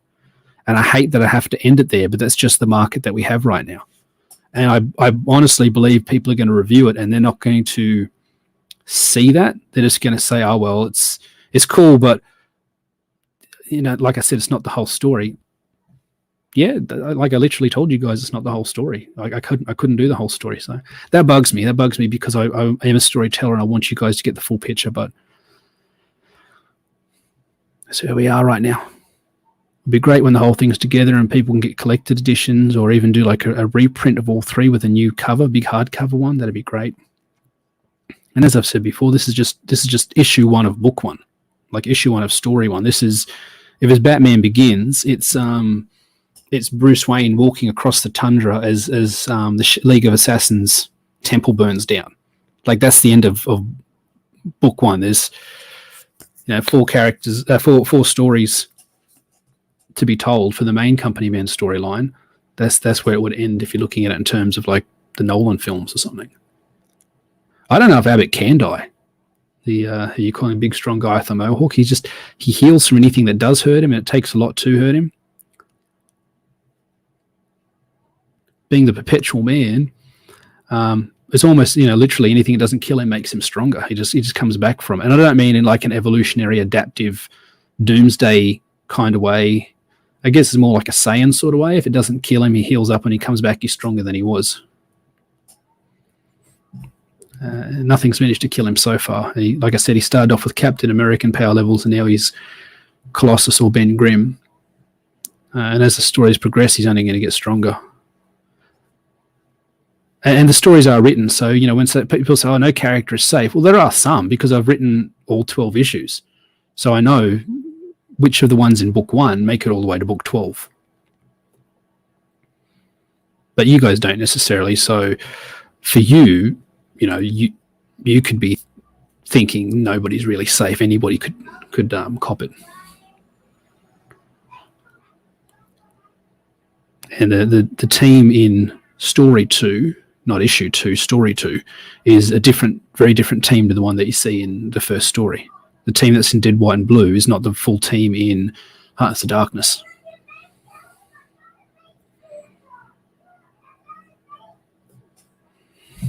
Let's chuck a dark outline around this, and then we're going to go in with some greys.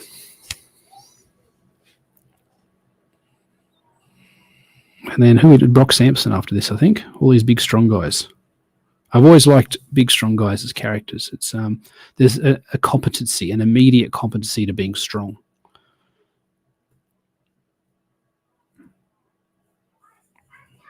I've actually had a real desire lately to, like, I've never really gone to the gym or worked out or anything. I mean, everybody's done bench press and stuff a couple of times in their life just because I don't know, you got a cousin at a workout bench, or I don't know, something. I've had a real desire to lift heavy things up and put them down, like a desire just to get stronger, to lift, to push myself, to grow in strength. Not so much about the aesthetic, just like this real caveman desire to be able to lift and move more. I don't really know what to do with that, but I've had a strong feeling like that for a little while now. Maybe you just hit a certain age and you realize you're getting older, and you think, well, I want to push back against that. G'day, Fizz. Well, I mean, Abbot's my, he's a big, strong guy. He's got a mohawk. He's pretty much my favorite member of the company, men. He's the first one that I did an alternate story for, where it's a solo story. It's him taking a road trip across America on his, dropping stuff and breaking stuff. Him taking a road trip across America on his Harley, fighting bad guys, and more for, his own sense of pride as opposed to anything else. It's like, I'm going to go fight these guys. Why? Because they pissed me off. It's like, anybody else would just walk away from this. It's like, yeah, but not everybody else can do what I do. So I'm going to go and I'm going to fight back, and but it does again speak into his desire to be that lost hero. And people, like, I don't bang on it a lot because I don't want people to call him out on it all the time. Like in the MCU, people are always calling out Iron Man for kind of being a dick. It's like, we've done that.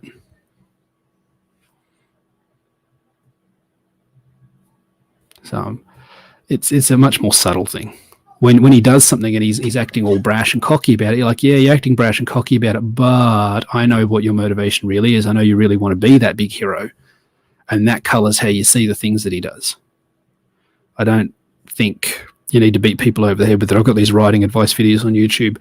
They don't get a lot of views, but I like doing them, and I think I've got something to say in regards to that. It is All Might, Fizz. I haven't seen the show, but somebody suggested I draw All Might, so I'm giving that a go. And then one of the bits of advice I give is give your readers a bit more credit than maybe you first would. Like, they're smarter than you think, and they'll give you more leeway to do stuff than what you think. Like we didn't need Wolverine's origin. We went 20, 30 years without it, longer probably.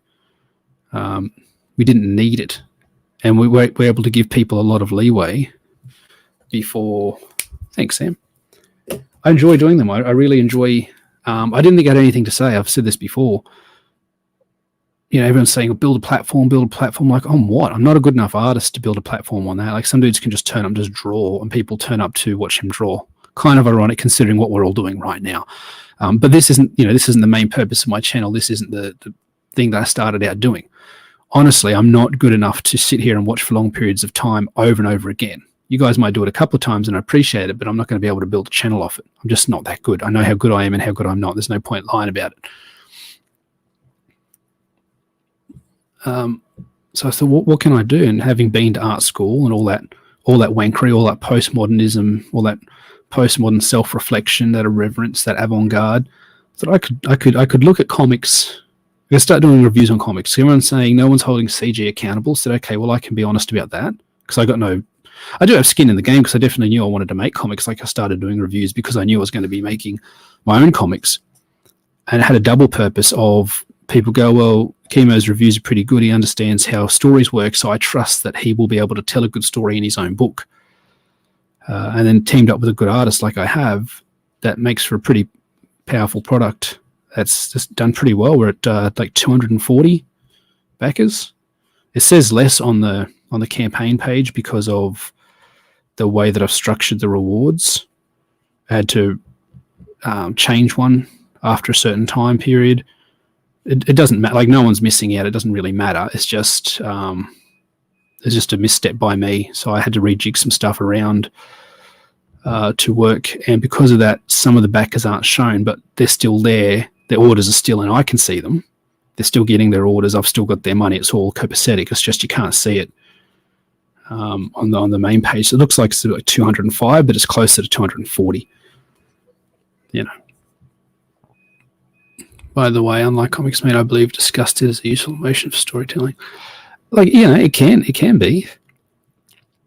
What was I? I was watching this movie, Angel, and it's about a girl who's in high school. High school. Her dad left. Her mum died, and she's stuck hooking to pay her way through private school and survive. And she's living on her own.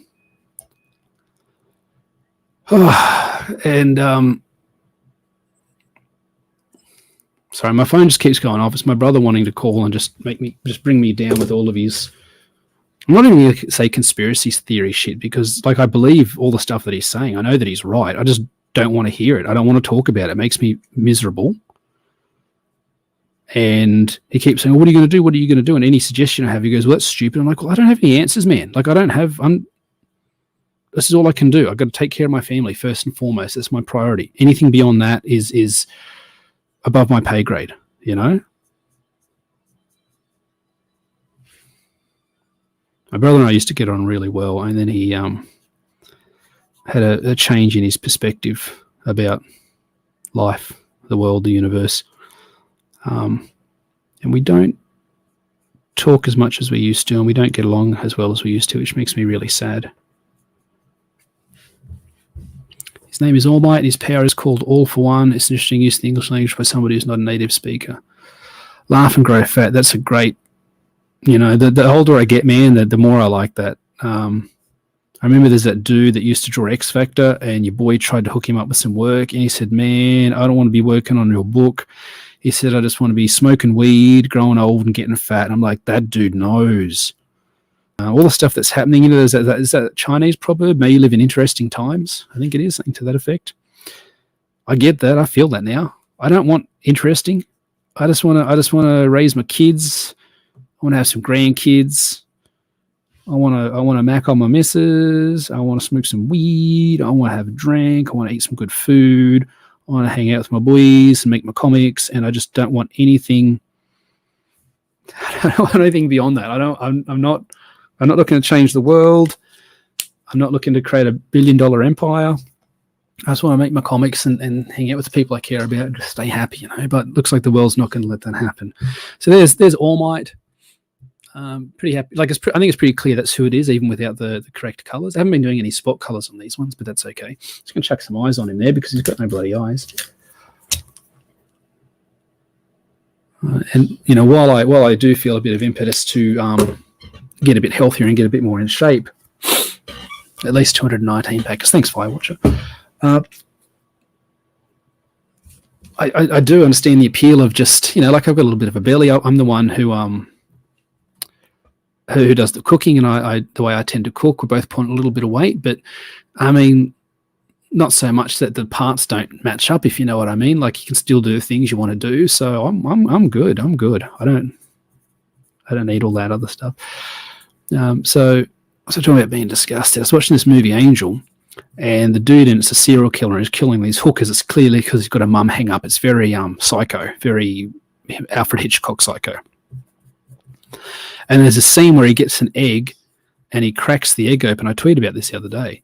He puts a little hole in the egg with his flick knife, and then he sucks the yolk out of the egg. And he's very noisy and very visceral about it, and he's sucking on it almost like a child, suckling on the mother's breast. And it's just this dude standing there eating an egg, but he makes it so uncomfortable and so gross that I nearly tapped out right there, and that was disgust. And in that phase, I disliked that dude even more than when I saw him shanking hookers. Not that eating the egg was worse than shanking hookers. Clearly hurting people is the worst thing, but the visceralness of it, the visceral quality, the immediacy, the tactile nature of the whole thing was so unpleasant.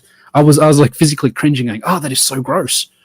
So yeah, disgust is definitely a powerful tool. And if people are disgusted with the villains, if they hate them and what they do, this is something I find watching Walker Texas Ranger. I really enjoy Walker Texas Ranger, but I found that the bad guys are terrible, irredeemably bad. They do horrible stuff, and then Walker catches up with them, jump kicks them 5 times in the head, and they go to jail. I'm like, no, we need these guys to pay for what they've done. If you guys have ever seen Out for Justice with Steven Seagal, classic movie, I think it might be one of his first, if not his first movie, where he was the lead. and he looking up Brock Sampson. All I'm seeing is headshots. What? Nobody wants a headshot. Just give me a proper picture, you d-bags. Some of these cosplays are great. They look just like the dude.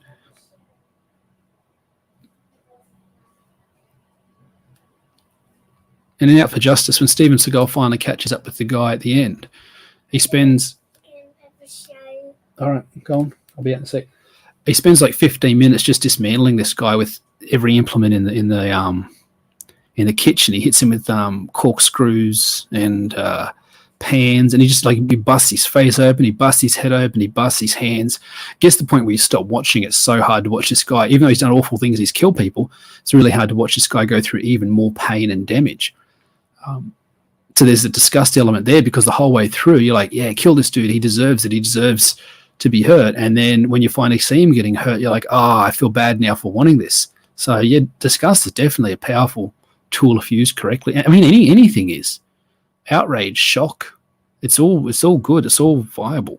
I'm not a fan of the excuse me, any reaction's a good reaction. I think that's cheap, because anybody can make something that's offensive offend someone and go, haha, I offended you.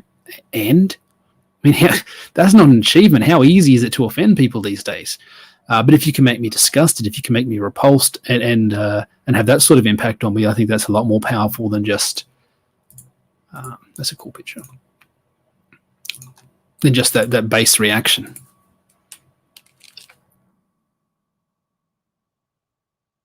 Right. Finally found a picture of Brock Sampson. Yeah, I've got all the Chuck Norris movies lined up on Stan. Just a matter of finding the time to watch them, really. What are you watching? We just finished watching the 7th season of Bosch. That show is. I'm going to be brave and just go straight in with the pen here. This might not work. I found this really high contrast picture of Brock Sampson I'm going to use for reference, and it's just straight up black and white. So we'll see how we go. This might be a mistake. This might be a misstep. Bosch, it's such a good show. We get 7 episodes and just watch all 7 episodes basically over 2 nights. We'd watch more, except the kids have got to go to bed. It's just, I don't know, man. I don't know what it is about it. It just works for me. It's smart. It's fast. It doesn't hold your hand, but it's not too. Some shows are so vague. They talk about characters and places and stuff without giving you context, and you just got it's a really common thing these days in media res. They just drop you right in the middle and say, we're going to go talk to Lambert. Lambert, where's he at? He's over at the Pussy Palace. And it's like they just throw these phrases out there, and you've got to sort of just take it all on board and follow long enough to get your context, to get your backfill, to know when and why and how. And that's legitimate, that's okay, but it wears on you after a while. And sometimes you just want to be told a story. Bosch does this great job of everything's happening and you're just a passenger, but very rarely do you ever have to think twice about who's who. There was an element last night, we were watching it, and the missus is like, who's that woman? I'm like, I'm not sure. I know we've seen her before. I just can't remember what job she had. But straight away, just because, the people sort of look the same and it's a very complex plot, and you're only watching, you watch 3 or 4 episodes in a night while trying to balance everything with the kids and everything. So sometimes you get a bit sidetracked. But straight away, they gave us context as to who she was, and we were able to make that connection. So it's really good storytelling. I think it's just like an A+ show. And like I said, as soon as the season comes out, we've got it watched the next day. Unfortunately, that was the last. I don't think his mandible's big enough. That's a mistake. It's the last season of Bosch, which is really disappointing.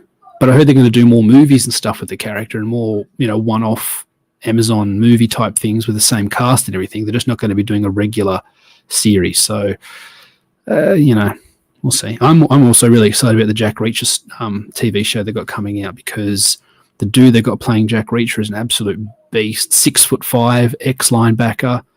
I enjoyed Tom Cruise's rendition, but that's not who Jack Reacher is. Jack Reacher is an absolute monster, and the fact that they finally cast a really big dude to play the part, and this guy is he's a drama major or something, so he's a big guy, but he's not.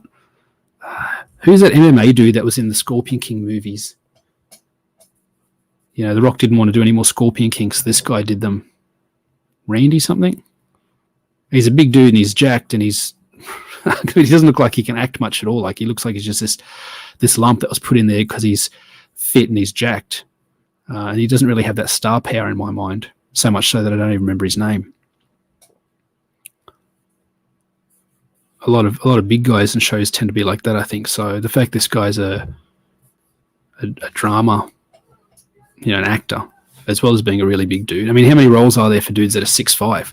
When you got to go stand next to Tom Cruise and he's 5'6" or whatever he is, that's going to limit your options. I remember in China's autobiography, she said, if she'd make it in wrestling, she was really worried because how many 5'10" cowgirls do you need dancing in the background of your music video? The dudes who are doing these songs don't want to look short and small compared to her because she's such a unit.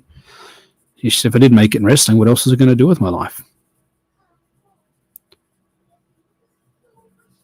And for the time that she's in, she was big. Like in wrestling, she's still known. She's a cultural phenomenon. I mean, she's passed on now, but I smudged that. That's a shame. Not used to working with wet ink. If I do drawing, it's either just with graphite or with digital, doing a lot of digital stuff.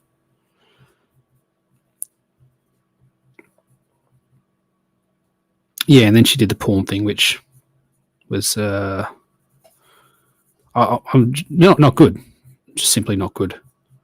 I think it was a misstep. It was a mistake. It kept her out of the Hall of Fame. I think it might still be keeping her out of the Hall of Fame. I don't know if she is able to, because she should be in there, because at the time she did stuff nobody else had done. She pushed the envelope. She was a legitimate, talented wrestler. Like she could move. She had good moves. She had a good gimmick.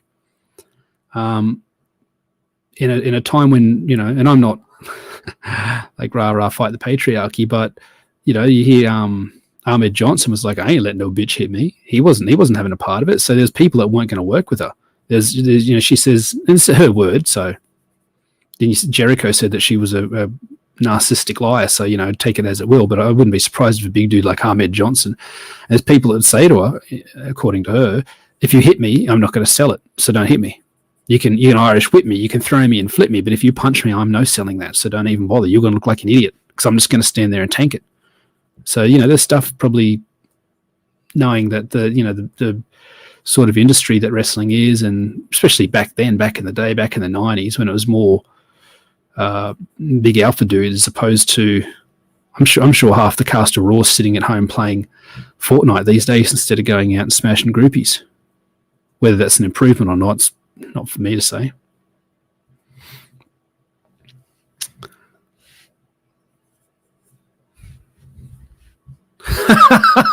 Fizz is going to go watch Micah. All right, mate. See you later. I wish I had 9 p.m. All right. Thanks, Lorenzo. Thanks for staying around for as long as you did, mate. And thanks for your input. You had some valuable stuff, especially the etymology of racist words. That was good to know a little bit more about that. Where's that? I have some white out here somewhere. I might use that white out to get rid of that smudge that's bothering me. Silvar says he wishes there were more tall girls. I've told the story before. I nearly didn't date my now current wife because I thought she was taller than me. So I'm 6 foot on the dot, 6'1" and change in cowboy boots, which is all I wear. And she's 5'10" and a bit. And when I first met her, and we're talking, and we're sort of, you look at someone in the eyes, you look at them eye to eye, you feel like where your eyes are, where you can see is how tall you are. You sort of don't necessarily think that you have another so many inches of height above you. So I'm looking at her and I feel like I'm looking up into her eyes. I'm like, how tall is this woman? Like, she must be an absolute unit. And so we're talking and we're getting along, and there's a real spark there. But I think I can't date her because she's got to be 4 or 5 inches taller than me. I'm going to look like her little brother hanging off her arm. So I never made a move. Anyway, she hit me up a little bit later, and I couldn't deny that we were getting along. So I said yes, and then we were walking around. And I saw ourselves in a reflection at a store window, and I realised I was a couple of inches taller than her. I'm like, cool, let's get married. What? So let's get married. I'm taller than you. I thought I wasn't. Let's go. That's a slight exaggeration, but we didn't wait much longer before we. I think we're going out for about 2 weeks, and we're like, we're going to end up married, aren't we? And she's like, yep. I'm like, okay. I'm good. I'm good with that. Problem with the Immortal Hulk, the lecture before beating up the villain. Yeah, so yeah, speaking about revenge, yep, I get it, Lorenzo. Same sort of thing. At some point, like, you know, if Walker stopped and gave a big speech about, like, Walker hits the dude a bunch of times, but it's to put him down. I've never seen Walker torture someone or hurt someone unnecessarily. Probably only 2 or 3 times has he ever like punched a suspect or something in his custody, and that's when the dude was basically had sniped his fiance or nearly killed one of his best friends. You know, he's very, very measured, and the bad guys always get off easy. I think about Mike Hammer. I mean, I'll find a picture of him. I can't remember who played him in the series. He's essentially just a dude, like just a dude in a suit. So if he's not, I'm not drawing the actor. I'm just drawing a guy in a suit, which could be anybody. It's the same problem with Challenges of the Unknown. It's essentially dudes in jumpsuits. Stacy Keach is Mike Hammer. Like that one. I'll use that one. Like his mustache. Wish my mustache was more prominent. If I had a good mustache, I might even forego the beard for a while and just have a kick-ass mustache for a couple of years. Unfortunately, it's kind of I don't know. I don't have good mustache genes. It's there, like I have one. It's better than nothing. It's not prominent. I want one of those big, you know, German baron type mustaches. All right, this is a picture of Stacy Keach as Doc Hammer. Biff Elliott, I don't know who that is. Let's just zoom in a bit there because it's all about his likeness. That's the important thing. If I can get it looking right like him, that's what'll sell the whole picture. So the droopy eyes, the big nose, the shape of the mustache, that's the prominent thing that's really going to matter. There's some great stuff happening with the light on his face on this picture that I've got here. I'd love to paint that digitally to get that effect happening. I don't know who Sullivan is. I mean, you guys, anybody who's seen me with Dean knows what I look like. I've got a beard, a prominent beard, like it goes right, like my neck. My face is tan because I'm a naturally tan person. But my neck is very, very white and untanned because my beard is so long it covers up my neck. So I've got a great beard. It's just my mustache game isn't as prominent as I would like. I would like to have a much thicker, fuller mustache. So can't do anything about that. But yeah, if I had it, I'd definitely rock the mustache for a bit. I used to hate mustaches as a kid on a character. It'd like instantly, like I wouldn't watch Tom Selleck or any of those guys that had a mustache. Wouldn't have a bar of Action Jackson, any of those dudes. Now I'm like desperate for a mustache. I wish I had a good mustache. Like I said, it's there, but it's not. If I shaved everything off but the mustache, it'd just look like some fuzz. But because I've got this full-on beard, I sort of managed to get away with it. You can't help it though. I got uncles. You know, obviously uncles old enough to be my dad, and they can't grow a beard to save their lives. They can't even get bum fluff. And then my dad's got like this I don't know, his stubble, man. His stubble's like flakes of adamantium, you know. His face is like a cheese grater.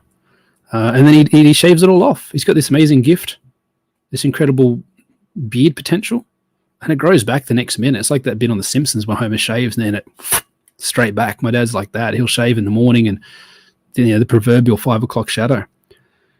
And he doesn't use it. He goes clean shaven as often as not. That's a real crime.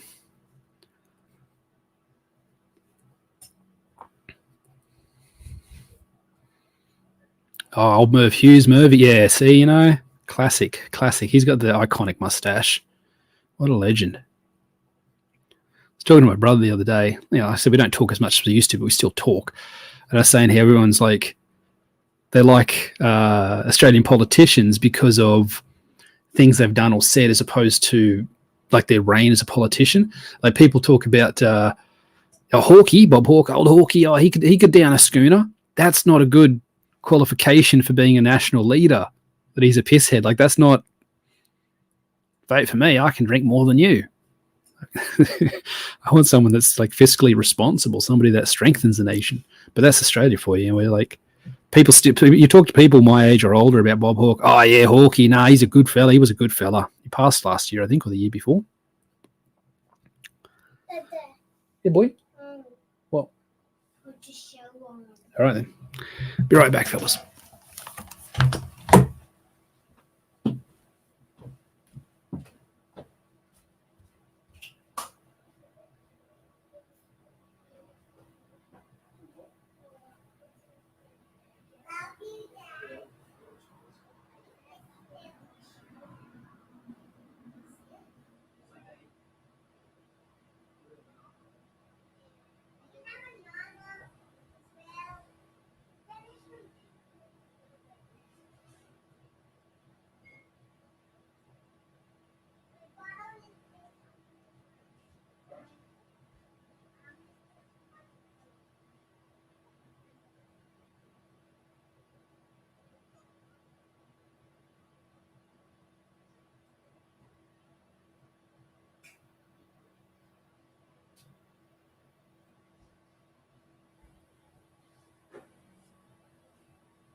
I leave and I get more people coming to watch me draw, even though I've left the room.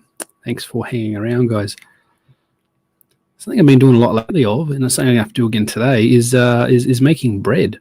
Got right into bread making, not like, fancy artisanal bread. I'm just talking like four ingredients in the oven, but it's good, man. Like I'm making just really good bread. The first couple came out a bit more like a damper, or almost cake-like.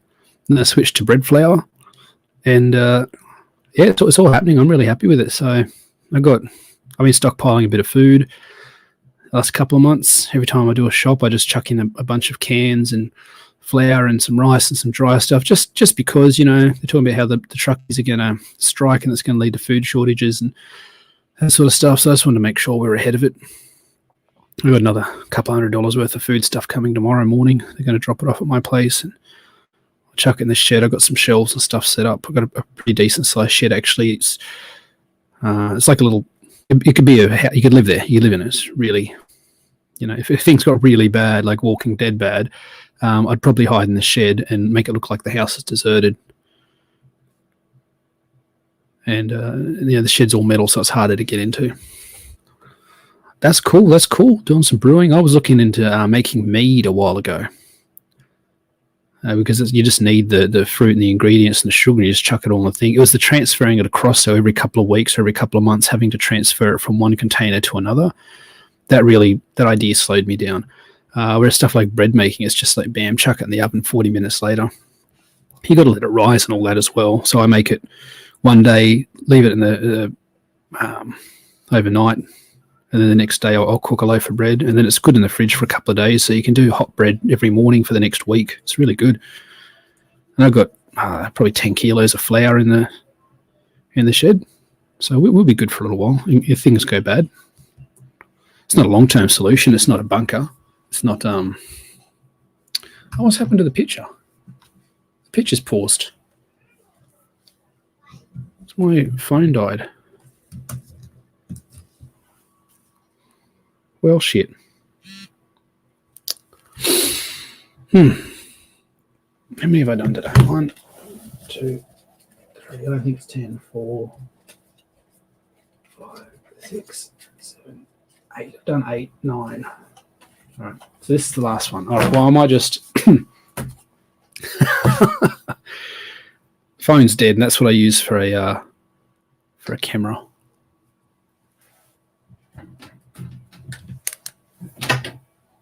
I've got a cable here. I'll plug it in.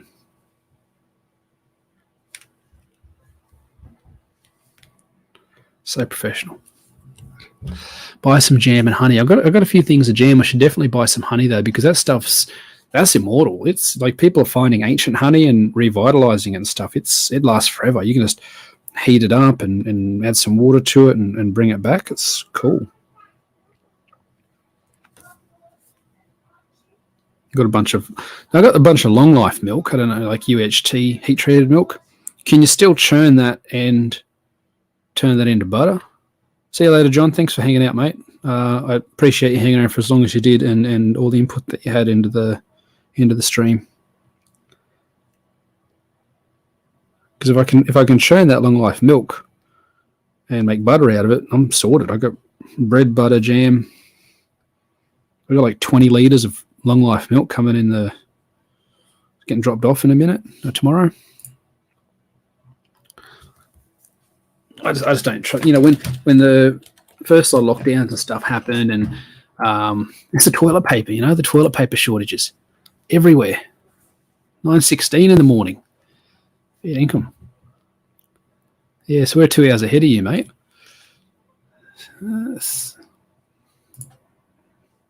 Come on. Oh, you piece of crap.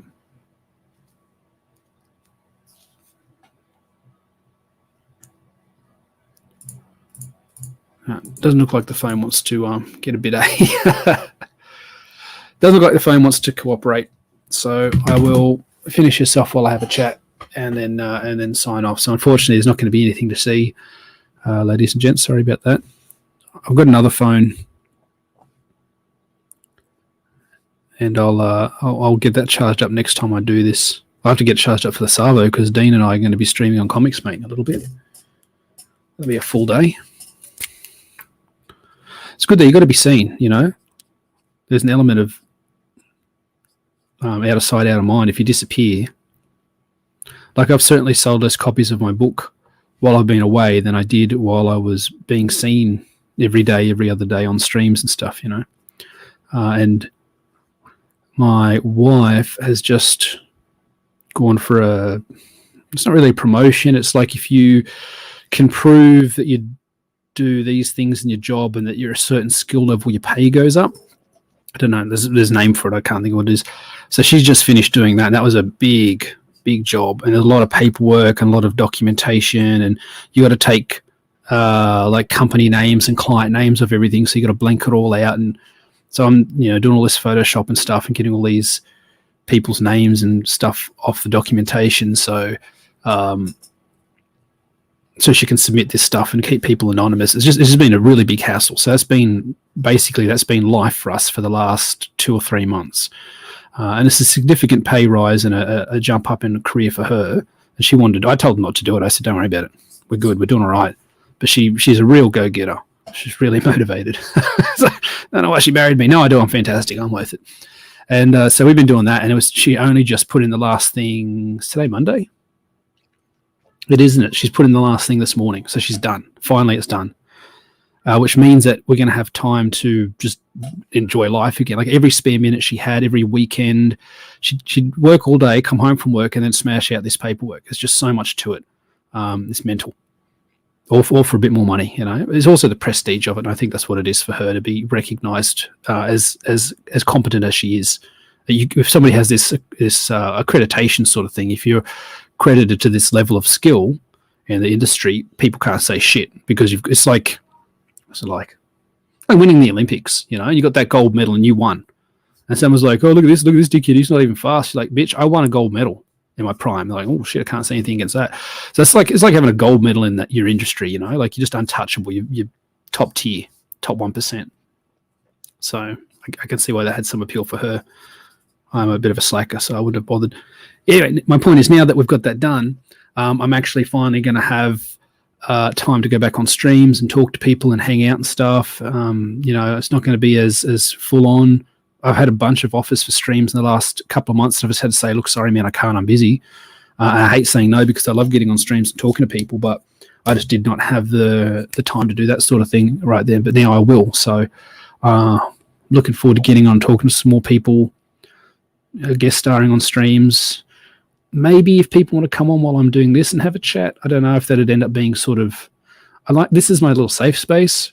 Yeah, like a professor with tenure. Like once you've got that accreditation to your name, there's a level of legitimacy that nobody can question because it's such an arduous process. If you were to you don't accidentally get through it. And when you're doing the training for going for it, the people who sign off on it, they're actually laughing at how many people they fail. They say to get through it, saying like less than 40% of people who start the process get through it. And they laugh thinking, saying these people thought they were going to get through with what they were submitting. It's not even close, so... and she's done this on the back of 3 promotions this year. She's an absolute machine. I find competency in male characters appealing because I like competent characters who are capable and able to, that's obvious. I find competency in women very attractive. If a woman is really good at her job, if she's knowledgeable, if she knows what she's doing, I find that in itself very attractive beyond just physical qualities. I'm not looking for a damsel that's after wanting to be saved or whatever. I want someone who's capable and competent that can challenge me. My wife is the smartest woman I've ever dated, and she's the only one that's ever challenged me the way that she does. So there was no, once I realized I was taller than her, there was no doubt in my mind that we were going to end up together. And then when she got her first job and it was right out west in the middle of nowhere and whoop, and she's like, I'm going out there. And I said, well, I want to come with you. And she goes, I was hoping you'd say that. And that was it then. I mean, we were basically married at that point because there's just the 2 of us in this tiny little community, didn't know anyone, and you grow together as a couple like that. And I think it's part of the reason we're so strong now, because rather than having me moving into her flat or vice versa, or my friendship group and her friendship group, once we only just sort of really got serious when she got this job, and I went with her out into the middle of, it's like Crocodile Dundee, man. Everything was just red dust and blasted desert wastelands and that. See you, Sam. Thanks for turning up, mate. I need to take my dog for a walk too. She's haven't gone for a walk in a couple of days, poor thing. But it's tricky with the 2 kids in the pram and the dog. It's just a bit much. And then Mrs. isn't getting home till dark, and then it's too cold here. We're just on the tail end of winter. It's just too cold to go out. So I'm thinking of setting my alarm and getting up really early and taking the dog for a walk. I don't really want to, though. It's too cold. It's not like she doesn't have a backyard to run around in. It's not like the kids don't chase her around and throw stuff for her to chase. It's not like she doesn't get any exercise. Like she's taken care of and she's loved. She's all right. Yeah, man, that's it. I often think that you see these dudes. Silver's just saying she must be smart to pick you. The others messed up by passing on me, and that's the way you got to look at it. That's the truth. You see these guys in real life and TV. You see these dudes that I got two minds about it. Like the girl's like, oh well, the man should chase me. I mean, there's an element of that. If you want to go get her, I love Billy Baxo's story about how he got his missus. He said he just wanted I won't use his exact phrasing, but he said he wanted a woman that had the qualities that his wife does. And so he looked in the neighborhood, found the woman that best embodied those qualities and went after her and got her. I'm like, that's it, brother. That's it, Yeah, crazy man.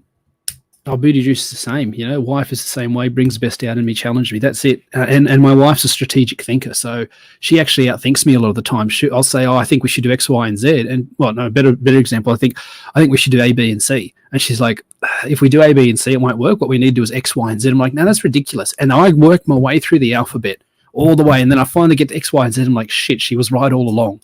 So I've got to the point now where I trust more often than not that she's going to be right. And she knows to explain it to me instead of just saying do X, Y, and Z, because I'll burr up at that. If I say we do A, B, and C, she goes, no, let's do X, Y, and Z. I'm like, you're not listening to me. You're not taking my ideas seriously. But if she says, here's why, and in explaining that, it explains why A, B, and C doesn't work, I'm okay then. I don't want to waste time on saying it's not going to work.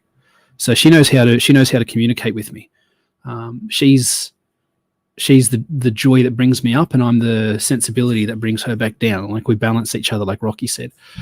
I'd like to do more one-on-one chats as well. Crazy man. I think I can talk to anyone about anything. I'm not precious about stuff. I'm not shy about stuff. I have my opinions, and I can argue and talk about them and stick to them. But at the same time, I could agree to disagree. Like I disagreed with Clint on a few things, and he was gracious about it and all. And he said, that's fair enough. I understand your perspective, and his point was it works for you, Kemosabe, because you are who you are, and he's 100% right. For someone to say, oh no, X is always X, it's like, well, it's not fair because it's different for different people.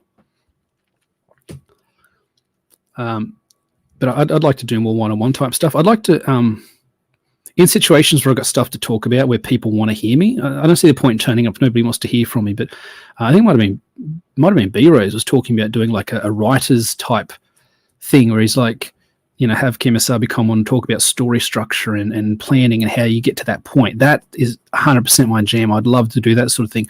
I don't have the work out there to show you guys that I know what I'm talking about, but if you're still here after all this time, I think even if I don't know what I'm talking about, I believe that I do. Like, that's where I'm at with it. So I think I've definitely got stuff to say on that, and I'd love to do more of that sort of thing. And now that the missus has finished her accreditation, essentially, this next level of expert competency, I have the time and space to do that sort of thing. So if somebody's got, Sam says, one last thing I'd say before I leave, I like seeing the transformation from incompetent to competent with the teacher-student relationship. I've done some volunteer work with kids out west. When I was out west, I didn't always have work because my industry wasn't that big out there. So I'd have a lot of time, and I was volunteering, working with Indigenous kids out there and stuff. And that's a whole, I could write a book on that world, that life. But there's something very, very cool about seeing that change, that impact, and to help encourage that, not to inculcate or to brainwash, but to equip kids with skills. I know people are really down on teachers because a lot of them are really super liberal lefty, and I get that, and I see some of the stuff going on. I think, shit, I'm a smart guy. I could probably homeschool my kids because I don't like a lot of the stuff that I see. But a good teacher who's there to equip a kid as opposed to brainwash them, I think is worth their weight in gold. And I've seen some, and I've got teachers in my family. I know people that are teachers. I don't have friends, but I know people. I don't have any friends. I've said that before, and that's not a pity thing. I don't go out. I don't get out. Even before the lockdowns, I didn't get out and do stuff. So I don't have friends. I'm not in contact with anybody from high school. That's 20 years ago. I haven't been back to my hometown in probably 15 years. It's just a different world to me. I don't know how people have friends. I get along with people at church and stuff, but I'm not like hanging out with them on the weekend. Nobody around here shares any of my interests, so I don't really. If we get a D&D group together or something, or if I get some people come over and play some Necromunda or something, that'd be pretty ace, but it just doesn't seem to be in the cards for me these days. Thanks, Jason.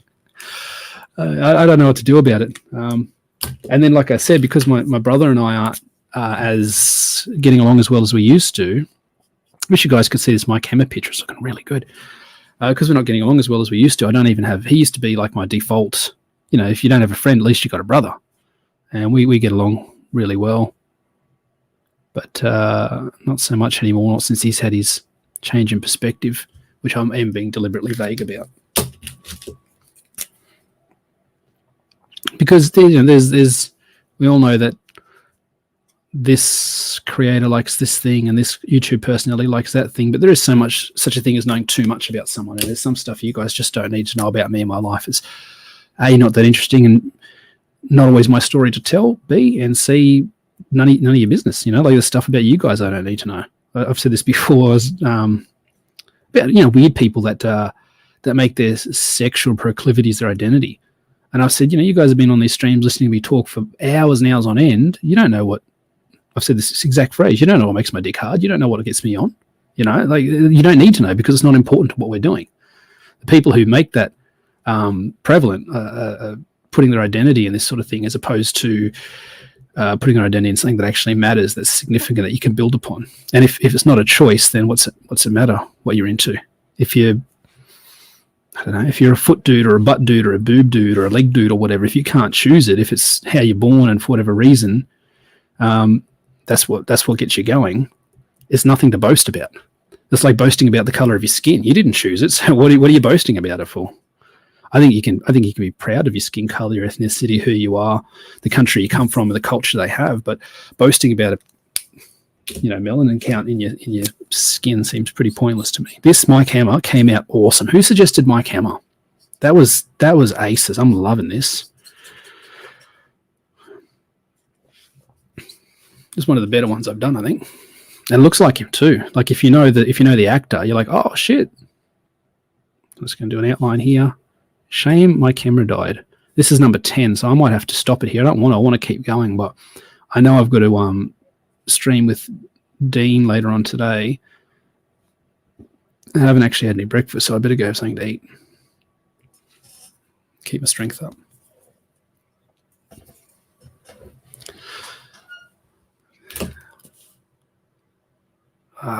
It's just. Can I get this? Oh, hold on. Looks like Droid Cam's working. Let me see if I can get it working. Let me see. I'll show you this my camera picture before I go, and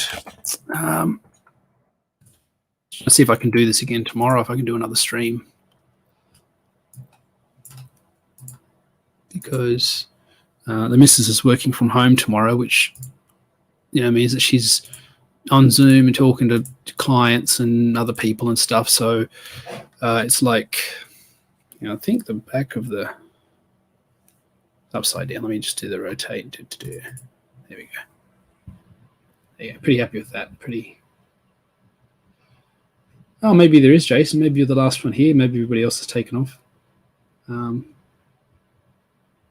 This has been a great stream. It's been so chill. This is what I was saying before. Like this stream is my little safe place. I don't know if I'd want people to come on and have a chat with me while I do this verbally, like if Dean or whoever jumped on and had a chat to me, as much as I want to do one-on-one talks, because hey, Firewatcher, there's few people. Oh, Replicant, thanks for stopping by, mate. I think it's the first time I've seen your comment, but I'm going to try and do another one tomorrow. I'll see how we go. Anybody who stops by, I appreciate your time, because you could be doing anything else, and you've chosen to spend a bit of time watching me do what I do, which is awesome. Let's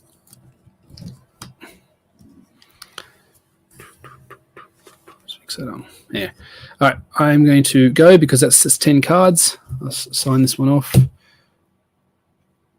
And then hopefully be back tomorrow. But if the missus is on Zoom with clients and all that stuff all day, I'll probably have to watch the kids, which means I won't be able to stream, but we'll see how we go.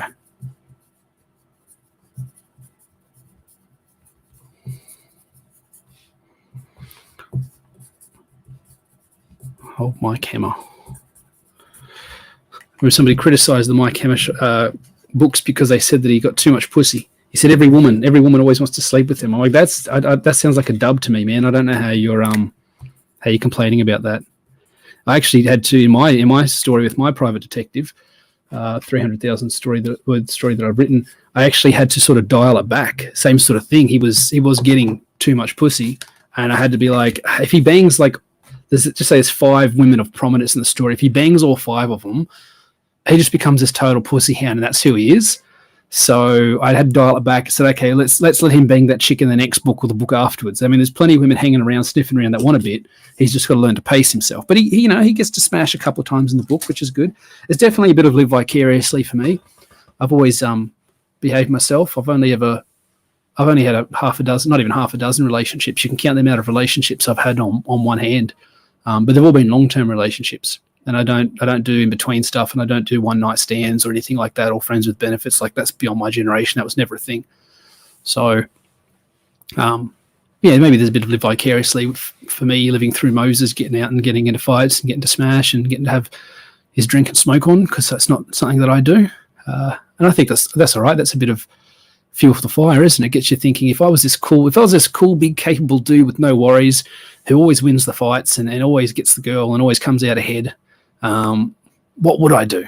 Some guy's got a gun in your face, and well, that's what I said. Like, I over exaggerated when I said a half a dozen. Like, you could count the number of relationships I've had on one hand and still have a finger or two to spare. So it's not. I've only ever had long-term, several year-long relationships. I've never dated someone for a week or a month, or even 6 months. Everything's been longer than that.